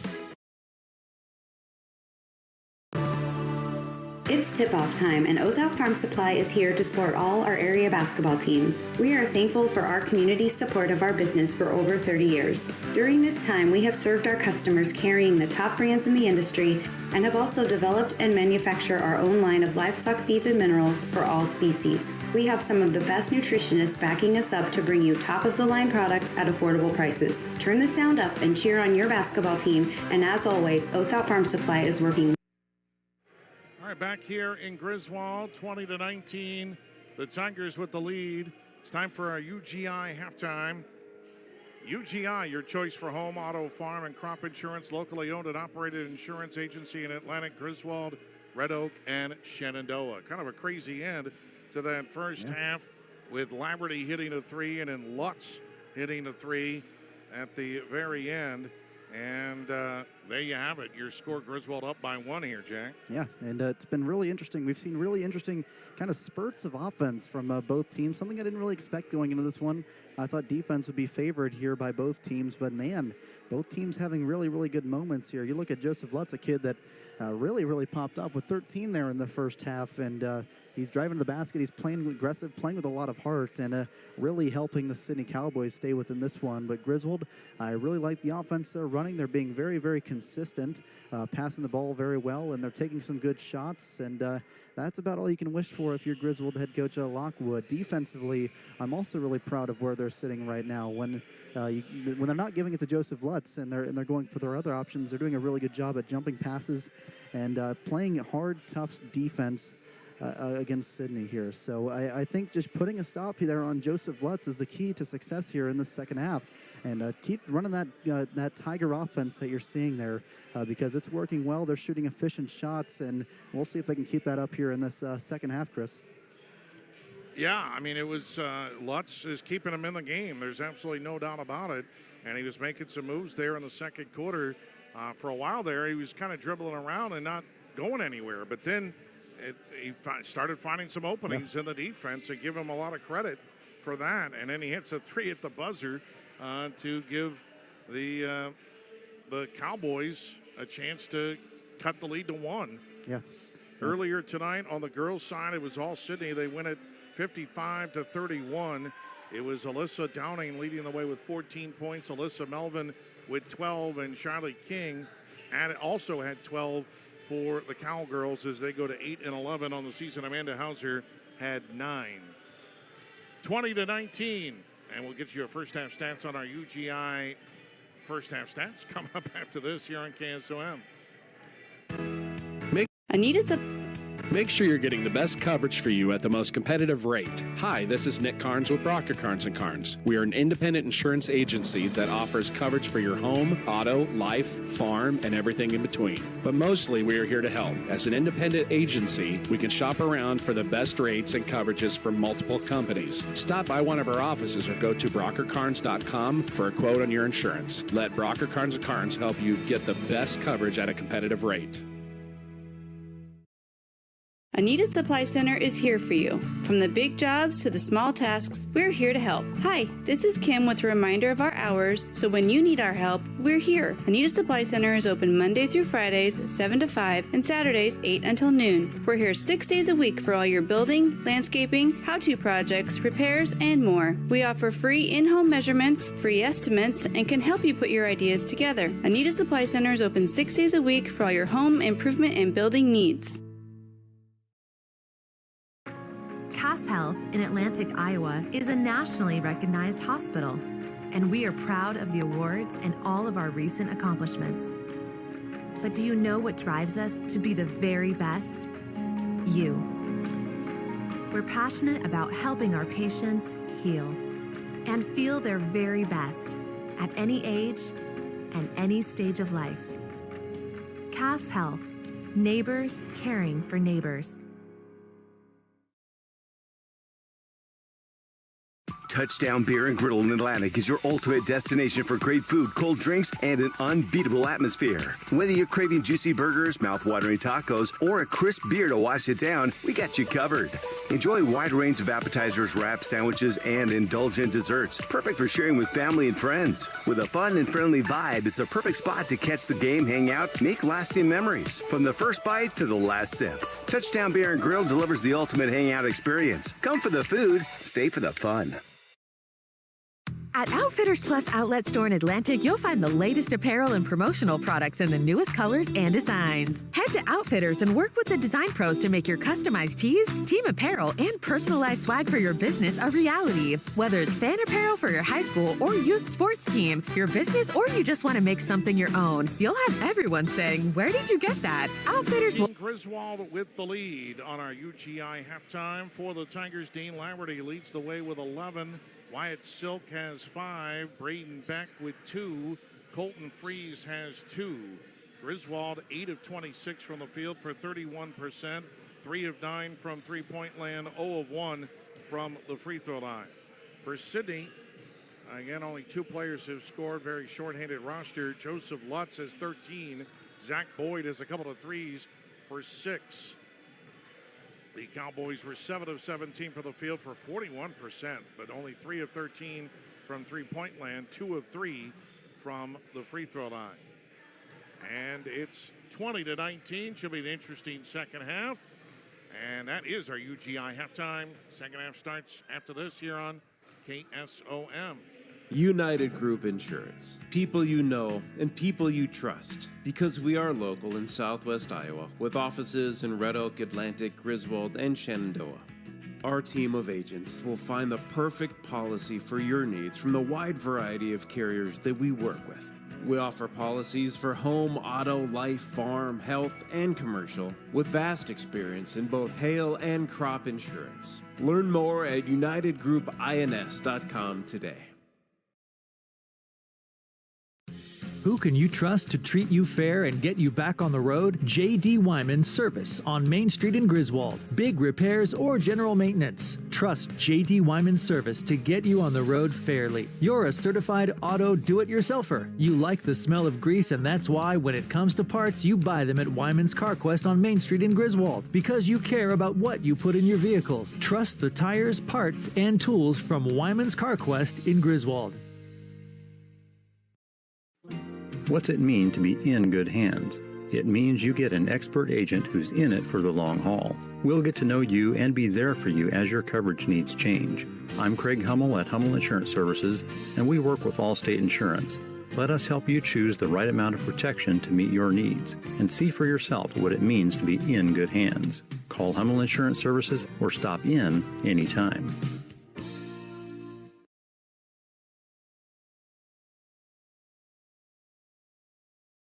Griswold Communications offers wireless routers and Wi-Fi extenders for Blue Surge internet customers that we maintain for a low monthly fee. With a Griswold Communications wireless router, mobile app access is included, allowing you to manage, automate, and secure your network. Wi-Fi extenders can boost signal in those hard-to-reach areas. Get a wireless router or Wi-Fi extender installed in December, and Griswold Communications will install it for free, a $25 value.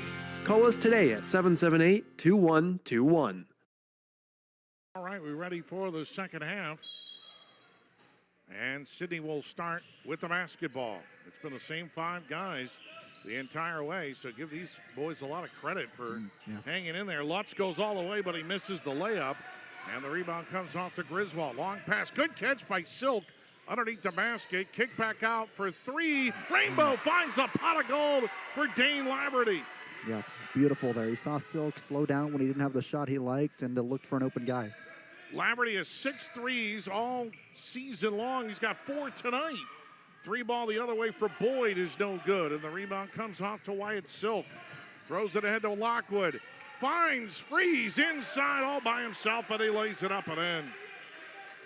25-19, Griswold with the lead early here in the third quarter. Johnson And an offensive foul called against Sidney. Charging.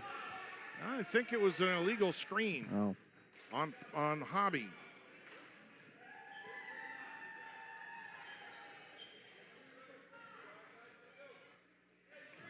And so it'll be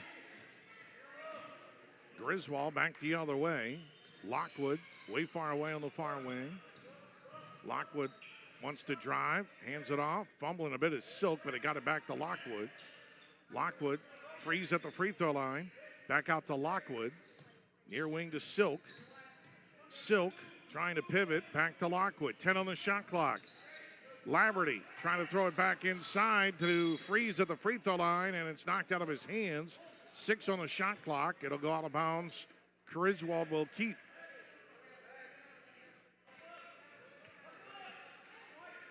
And it will be Silk to Freeze in the corner. Got it back to Silk. Launches a three at the buzzer. No good. The buzzer never sounded. Lutz, long pass down court to Johnson. Back up top to Lutz. And Prop way up top to Johnson. Johnson, one of the few starters, him and Zach Boyd, the only two starters are in there for the whole game. As a shot put up in the lane is no good by Prop. And the rebound comes off to Griswold. In midcourt is Silk. Lockwood trying to throw it right at the feet of Laverty.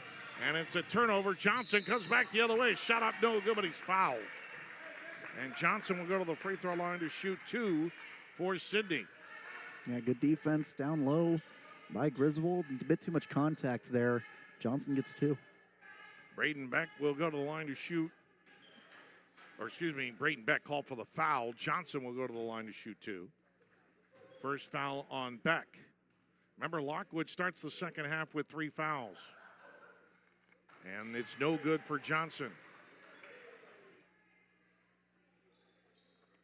Tonight's game is brought to you in part by Brocker Carnes & Carnes, trusted insurance since 1894. And the second one for Johnson is no good. But the rebound comes right back out to Boyd. He tried to throw it back to Johnson, and it's stolen away by Lockwood. Lockwood underneath the basket. Reverse layup. No good, but he's fouled.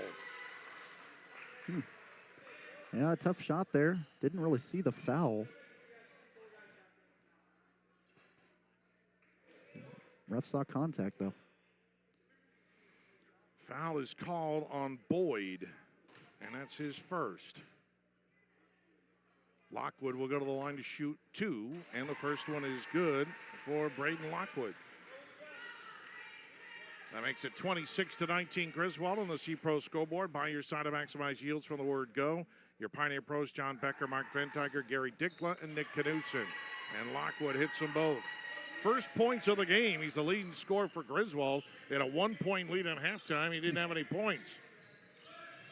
And Lutz back the other way.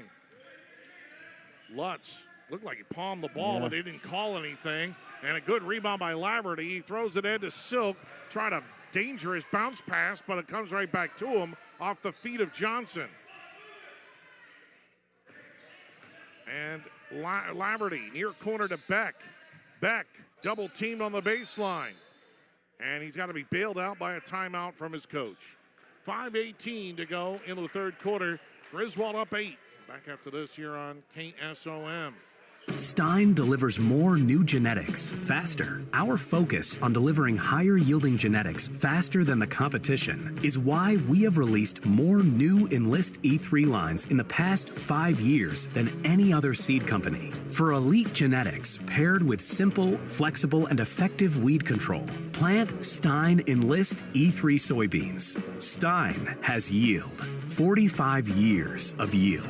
Learn more at steinseed.com. For more information, contact Trey Bricks at 712-249-2503.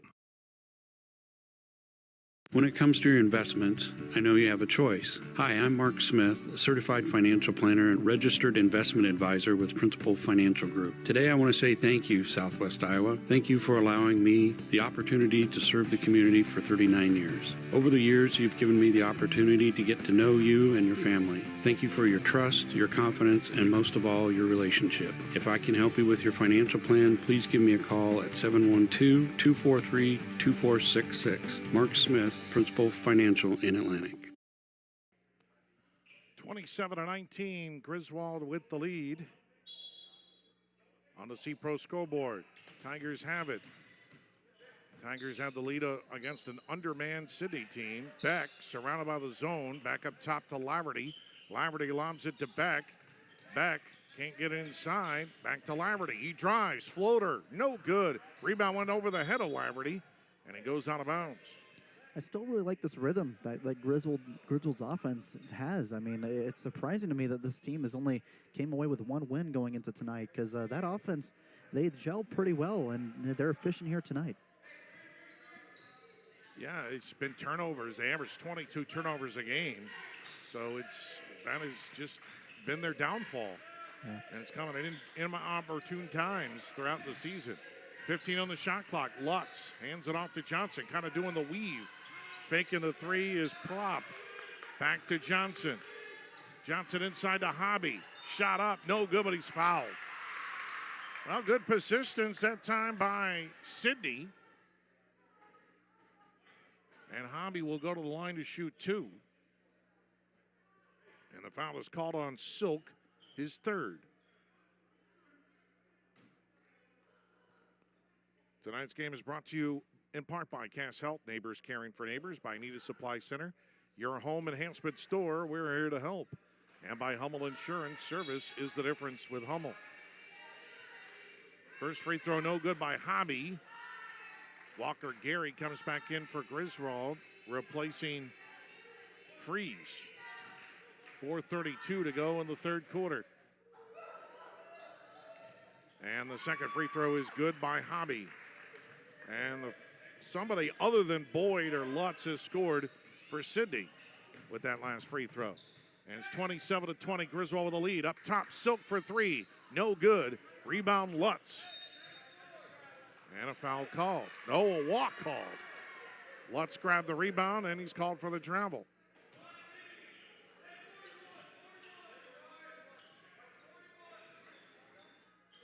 And so Griswold will inbound it underneath the basket. They squeezed it into Lockwood. Shot up, no good. Hit underneath the basket. And Lutz grabbed the rebound.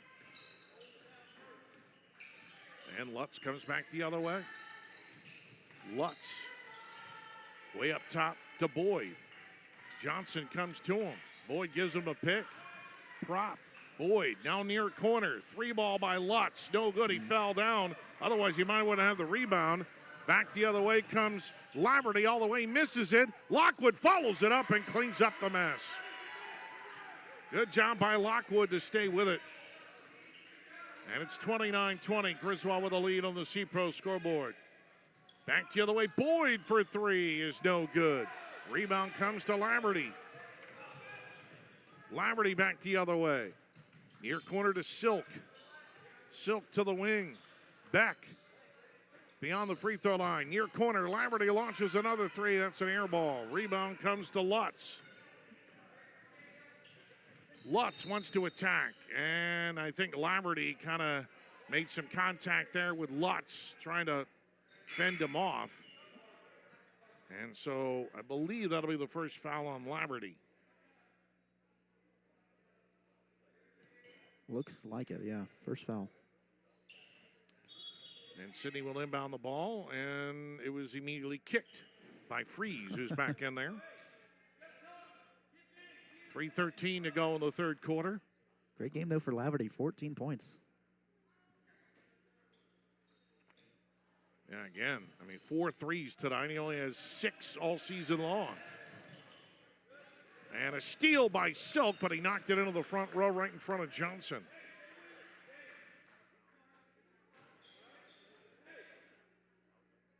So this is actually the first game that Sidney really has played since January 20th. because I believe they had to forfeit a game against Essex. They canceled their game with Red Oak, and they forfeited a game against Fremont Mills. So their roster has been devastated. And again, for whatever reason, Johnson gets it a Prop. Going for the steal was Freeze. Prop launches a three, is no good. That didn't hit the rim. The rebound to Prop, but he threw it away. Back the other way. A long two is going to be good. No, they're going to call it a three. I guess his foot was behind the line for Silk. A three ball for Silk. And it gives Griswold a 32-20 lead with 2:20 to play in the third quarter. Lutz, and we got a whistle as he was trying to make a move. And a foul is called on Beck.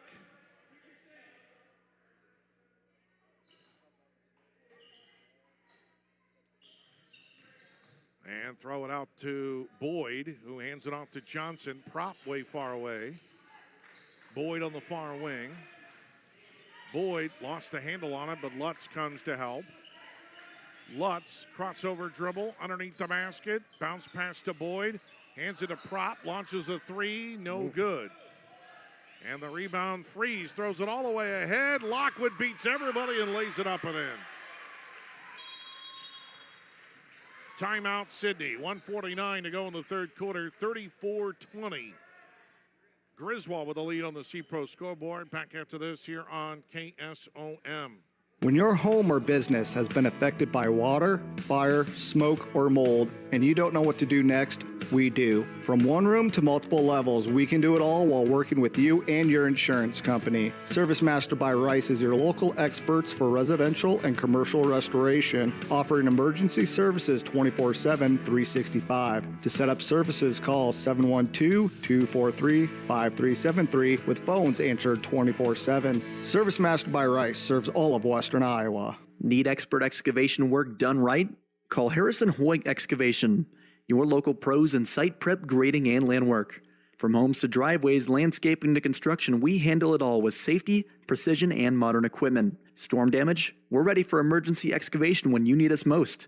Based right here in Atlantic, Iowa, we proudly serve our community and surrounding counties, on time and on budget. Call Harrison Hoyt Excavation today at 712-249-5137 or email harrison@hchexcavation.com.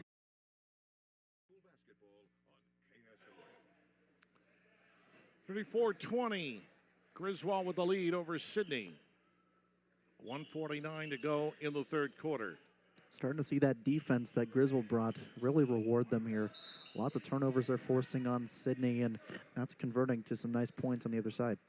You know, Griswold, they're really going with a six-man rotation. I mean, they did have another player see a brief minute there. Johnson goes inside, has it blocked. But these boys have kind of gotten tired as this game has gone on. Yeah. I mean, Sidney has used the same five all night long. Lutz, Hobby in the near corner, trying to throw it inside to Lutz. It's thrown away. Long pass ahead, good catch. Shot inside, no good. Silk got the rebound, no good. And Prop able to get the rebound, then he throws it away to Silk, and now we got a whistle.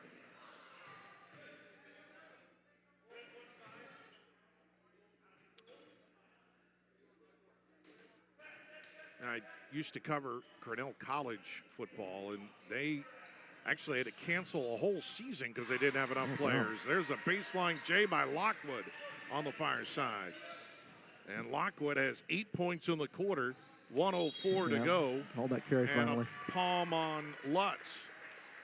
Cornell College, a Division III football team, and like game 3 of the season, they were, after that game, they had so many injuries, they were down to like only 25 players that they could dress, and they had to cancel a whole season. Wow. So it happens. I mean, it's rare, and especially in high school basketball, you get some low numbers, and you don't like to cancel anything, but you give them a lot of credit for playing through it. And a missed jumper by Laverty, and the rebound comes off to Sidney. Lutz way far away. And then there's a good steal by Silk. He stepped in front of Johnson, and he goes coast to coast and lays it up and in. And a timeout called. 24.5 seconds left in the third quarter. Griswold has extended the lead to 18. We're back after this here on KSOM. Where will you be in 2, 5, or even 10 years? Do you dream of a more fulfilling career with greater earning potential? Let Iowa Western help you achieve those goals. This is Cindy Wetterland, Iowa Western Cass County Director, and all of our Iowa Western instructors are dedicated to your learning, growth, and advancement towards reaching your greatest potential. The Atlantic Center offers a wide variety of college credit coursework with small class sizes to maximize your experience and opportunity to excel. Start working towards your degree by stopping into Iowa West. Lockwood, meanwhile, lays it up and in for Griswold. And that's going to be the end of the third quarter. So a big third quarter as Sidney only had 1 point, no field goals at all in that third quarter. And it's 40-20. Griswold running away from the Cowboys right now. We're back after this here on KSOM. It's tip-off time, and Oath Farm Supply is here to support all our area basketball teams. We are thankful for our community's support of our business for over 30 years. During this time, we have served our customers carrying the top brands in the industry and have also developed and manufactured our own line of livestock feeds and minerals for all species. We have some of the best nutritionists backing us up to bring you top-of-the-line products at affordable prices. Turn the sound up and cheer on your basketball team, and as always, Oath Farm Supply is working with and for our valued customers. Make sure you're getting the best coverage for you at the most competitive rate. Hi, this is Nick Carnes with Brocker Carnes & Carnes. We are an independent insurance agency that offers coverage for your home, auto, life, farm, and everything in between. But mostly we are here to help. As an independent agency, we can shop around for the best rates and coverages from multiple companies. Stop by one of our offices or go to brockercarnes.com for a quote on your insurance. Let Brocker Carnes & Carnes help you get the best coverage at a competitive rate. Third quarter for Griswold as they outscore the Cowboys 20-1. Wow. And remember, this is a team that lost to Sidney by 10 just a month and a half ago. Well, clearly a completely different team. Yeah. Carter Jorgensen is their leading scorer, and but they have not updated their stats in quite a long time. They haven't played a game in quite a long time, and they must have selected the opportunity to play. I mean, they only have 5 guys, and they must have had some sort of decision. Silk comes the other way after both teams turn it over. Nice pass into Freeze, and he lays it up and in. And it's 42-20. Griswold with the lead. And Lutz on the far wing. Dribbles it all the way up top. Johnson, head fake. Lutz, a long 3 on the wing. No good. Long rebound. Prop can't get it. Swatted out of bounds by Freeze. And it was last touched by Freeze. No, it was last touched by Sidney. So it'll be Tiger ball. Yeah. Unfortunate thing is that a lot of these guys are graduating this year. And, you know, the improvement they made this season is so great. If they had another year to just gel together, this could really be a very solid team. Well, Nolan Smith, of course, injured for Griswold. That would have been their – he had started all of his games, and then out of the lineup, they're down to 6 players, Griswold, so low numbers for them as well. And Lockwood in the lane puts it up and in. And he's got 12. 44-20. Griswold with the lead. And back the other way. Lutz, he lost control of it, but Hobby somehow got it away from Freeze. Prop. Johnson from way downtown. Oh, and it goes in. Calvin Johnson, his first points of the game. Off the glass, too. Yeah, and he banked it in. First basket of the second half for Sidney. And now Griswold nearly throws it away, but Gary saves it in the middle to Beck. Back out to Lockwood. Lockwood gets the lob back from Silk. Try to throw it in, but it's stolen away by Boyd as they packed in on that zone. Lutz comes back the other way for the Cowboys, and he drives right down the middle and draws a foul. And he'll go to the line to shoot 2.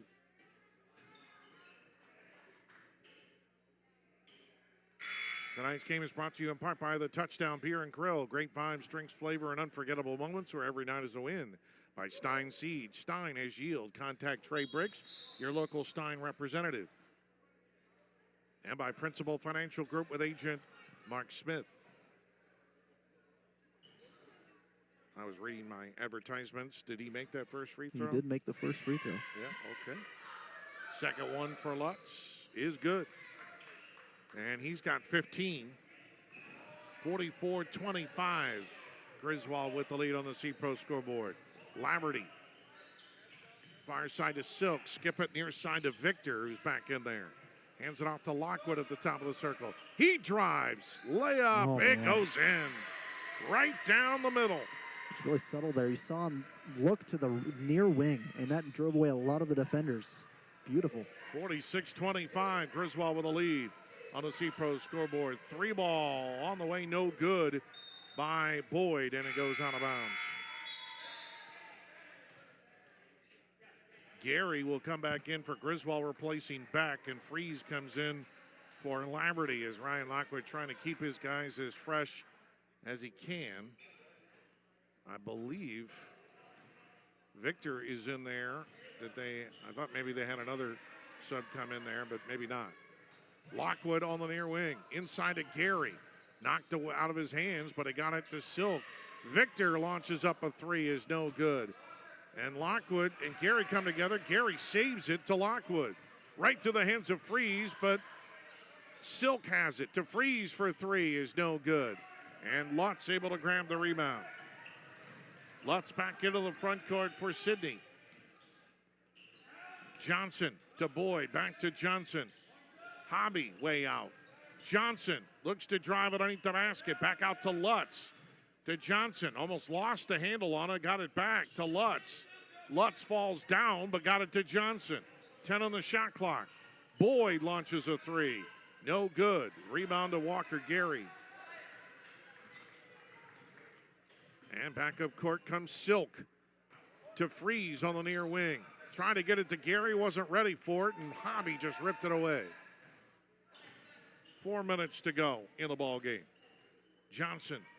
Lutz from way downtown. No good. That was Caitlin Clark range. Long rebound comes out to Boyd. Johnson back to Lutz. Lutz, another long 3. No good. And the rebound tracked down by Griswold. Timeout, Tigers. 3:44 to play. It's all Griswold. They lead it 46-25. Back after this here on KSOM. What's it mean to be in good hands? It means you get an expert agent who's in it for the long haul. We'll get to know you and be there for you as your coverage needs change. I'm Craig Hummel at Hummel Insurance Services, and we work with Allstate Insurance. Let us help you choose the right amount of protection to meet your needs and see for yourself what it means to be in good hands. Call Hummel Insurance Services or stop in anytime.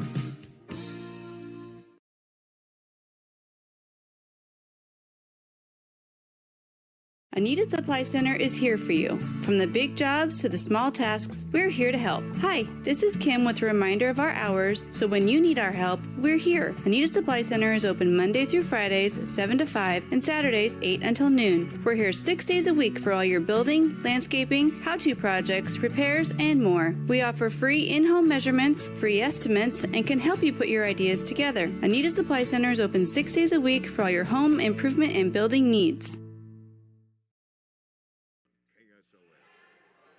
So the Griswold boys trying to win their second game of the season, playing against a depleted Sidney team.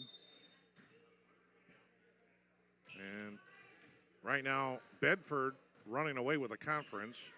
They're undefeated at 10-0. East Mills second at 8-2. And a shot put up by Prop is no good, and the ball goes out of bounds. I think Griswold was trying to save it,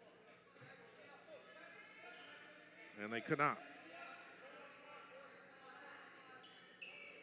And it'll be Sidney basketball. 3:30 to play in the ball game. Lutz right through the hands of Hobby, trying to recover it, and he gets tied up with Walker Gary of Griswold, and the arrow will keep it with the Cowboys. So Bedford, their best player in the conference really might be Quentin Dalton. He averages 22.4 a game for the Bulldogs. Mason Camden from East Mills, he averages 22 a game. Carter Jorgensen was 5th in the conference in scoring. And a drive by Lutz, but he misses the layup. And the rebound comes off to Walker Gary for Griswold.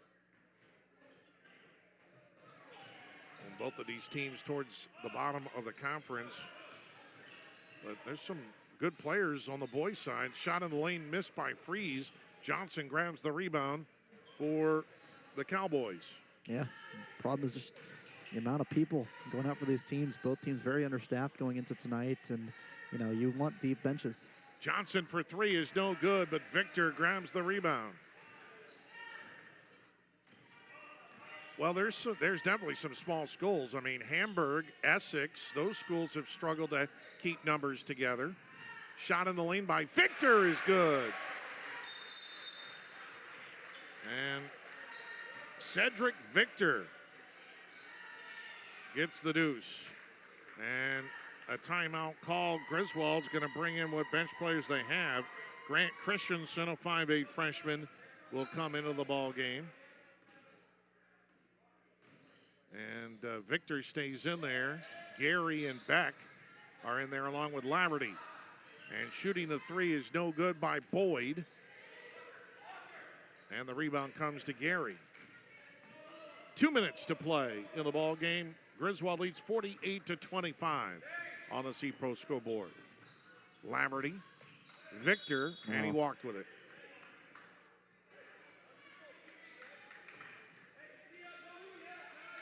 I was trying to see it. There was one more player on their roster, but I'm not seeing him. He's a freshman, Hayden Atterburn, but he's got minutes this year in varsity. Johnson drives to the lane and lays it up and in. Calvin Johnson for Sidney. 1:30 to play. 48-27, Griswold with the lead. Laverty to Victor. Victor, he's not very tall. He's 5'1", and he lost the handle on it. Lutz will go all the way, laid up and in, and he's fouled.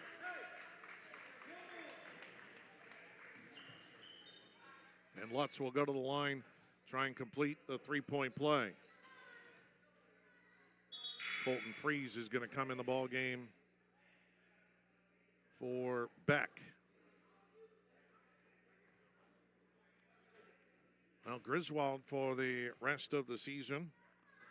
They have Stanton, and they got to go at Stanton. Lutz misses the free throw. Then they host Bedford, and then they're at Diagonal in a non-conference game. Diagonal, another small school with low numbers as well. As Christensen lost the handle on him, but got it off to Freeze. At this point, you just kind of, well, they're kind of running a play. They want Christensen or one of the backups to be able to get a chance to score. Lutz with the steal, and he'll go all the way and lay it up and in. They're trying to get it in the hands of Christensen so he can maybe shoot it. 44 seconds left. Victor Christensen travels with it. Yeah. Ryan Lockwood saying, just calm down. Just calm You're down. good. You're good. Yeah. Just don't forget to dribble next time. And back the other way comes Johnson for Sidney. Down 17. They were going to fall to 3-12 in the season, but at least they played, I guess. That's one good thing. I mean, the same 5 guys have played the whole game, but they've had to forfeit the last couple of ball games. And they elected to play with just what they have. And Griswold can just dribble this one out and head to the barn. And it's going to be a win for the Tigers. This is their second of the year, but they're going to take it 48-31. Coming up, our Service Master by Rice player of the game. And that's straight ahead. And then we wrap this one up here on KSOM. United Group Insurance. People you know and people you trust. Because we are local in Southwest Iowa with offices in Red Oak, Atlantic, Griswold, and Shenandoah. Our team of agents will find the perfect policy for your needs from the wide variety of carriers that we work with. We offer policies for home, auto, life, farm, health, and commercial with vast experience in both hail and crop insurance. Learn more at unitedgroupins.com today. Touchdown Beer and Griddle in Atlantic is your ultimate destination for great food, cold drinks, and an unbeatable atmosphere. Whether you're craving juicy burgers, mouth-watering tacos, or a crisp beer to wash it down, we got you covered. Enjoy a wide range of appetizers, wraps, sandwiches, and indulgent desserts, perfect for sharing with family and friends. With a fun and friendly vibe, it's a perfect spot to catch the game, hang out, make lasting memories. From the first bite to the last sip, Touchdown Beer and Grill delivers the ultimate hangout experience. Come for the food, stay for the fun. At Outfitters Plus Outlet Store in Atlantic, you'll find the latest apparel and promotional products in the newest colors and designs. Head to Outfitters and work with the design pros to make your customized tees, team apparel, and personalized swag for your business a reality. Whether it's fan apparel for your high school or youth sports team, your business, or you just want to make something your own, you'll have everyone saying, "Where did you get that?" Outfitters will also add your group store online to make ordering a breeze. Get personalized at Outfitters Plus Outlet Store in Atlantic. Stop in today.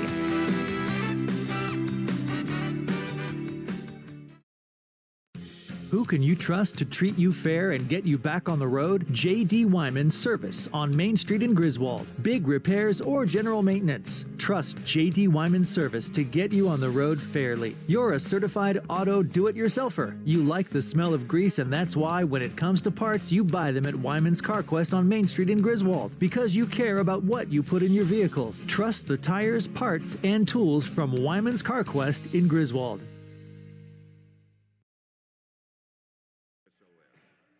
All right, final score. Griswold wins it 48-31. Jack, it was a nice game for the Tigers. They get their second win of the season. They go to 2-16.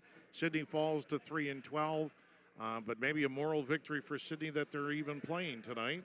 Like I said, a couple of forfeits there, and their roster depleted.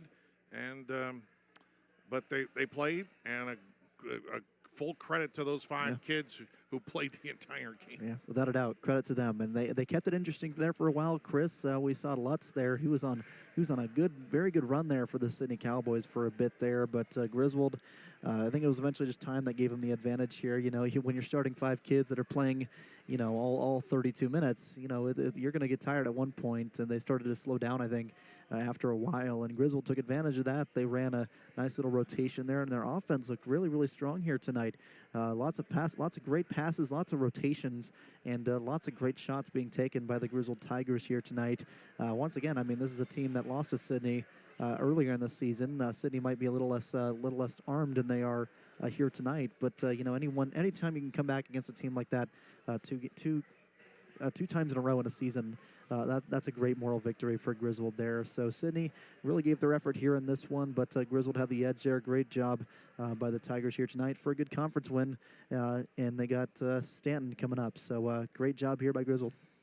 Our Service Master by Rice player of the game, Dane Laverty. He and Braden Lockwood each had 14 points, but Laverty was just 6 of 54 from three-point land coming into the night, which is 11%.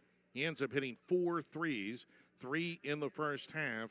And so Dane Laverty is our Service Master by Rice player of the game. No one expects to be in the path of disaster, but when it strikes, Service Master by Rice is ready. Call 712-225-7828. Laverty and Braden Lockwood again each lead with 14. Wyatt Silk had 10. Colton Fries with 6.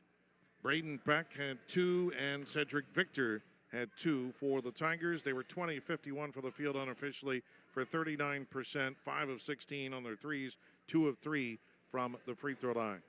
For Sidney, it was Joseph Lutz who led the way with 19.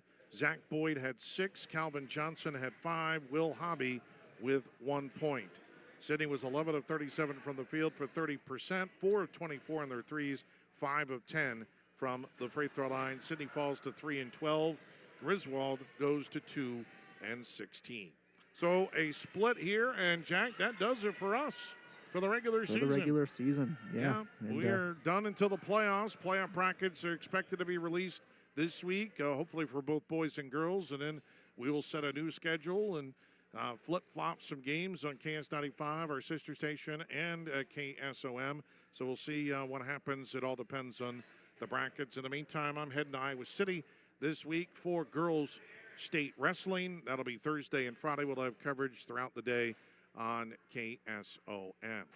I want to thank Brian Lockwood and Aaron Hauser, who joined us throughout the night on our Outfitters Plus Outlet Store Coaches Show.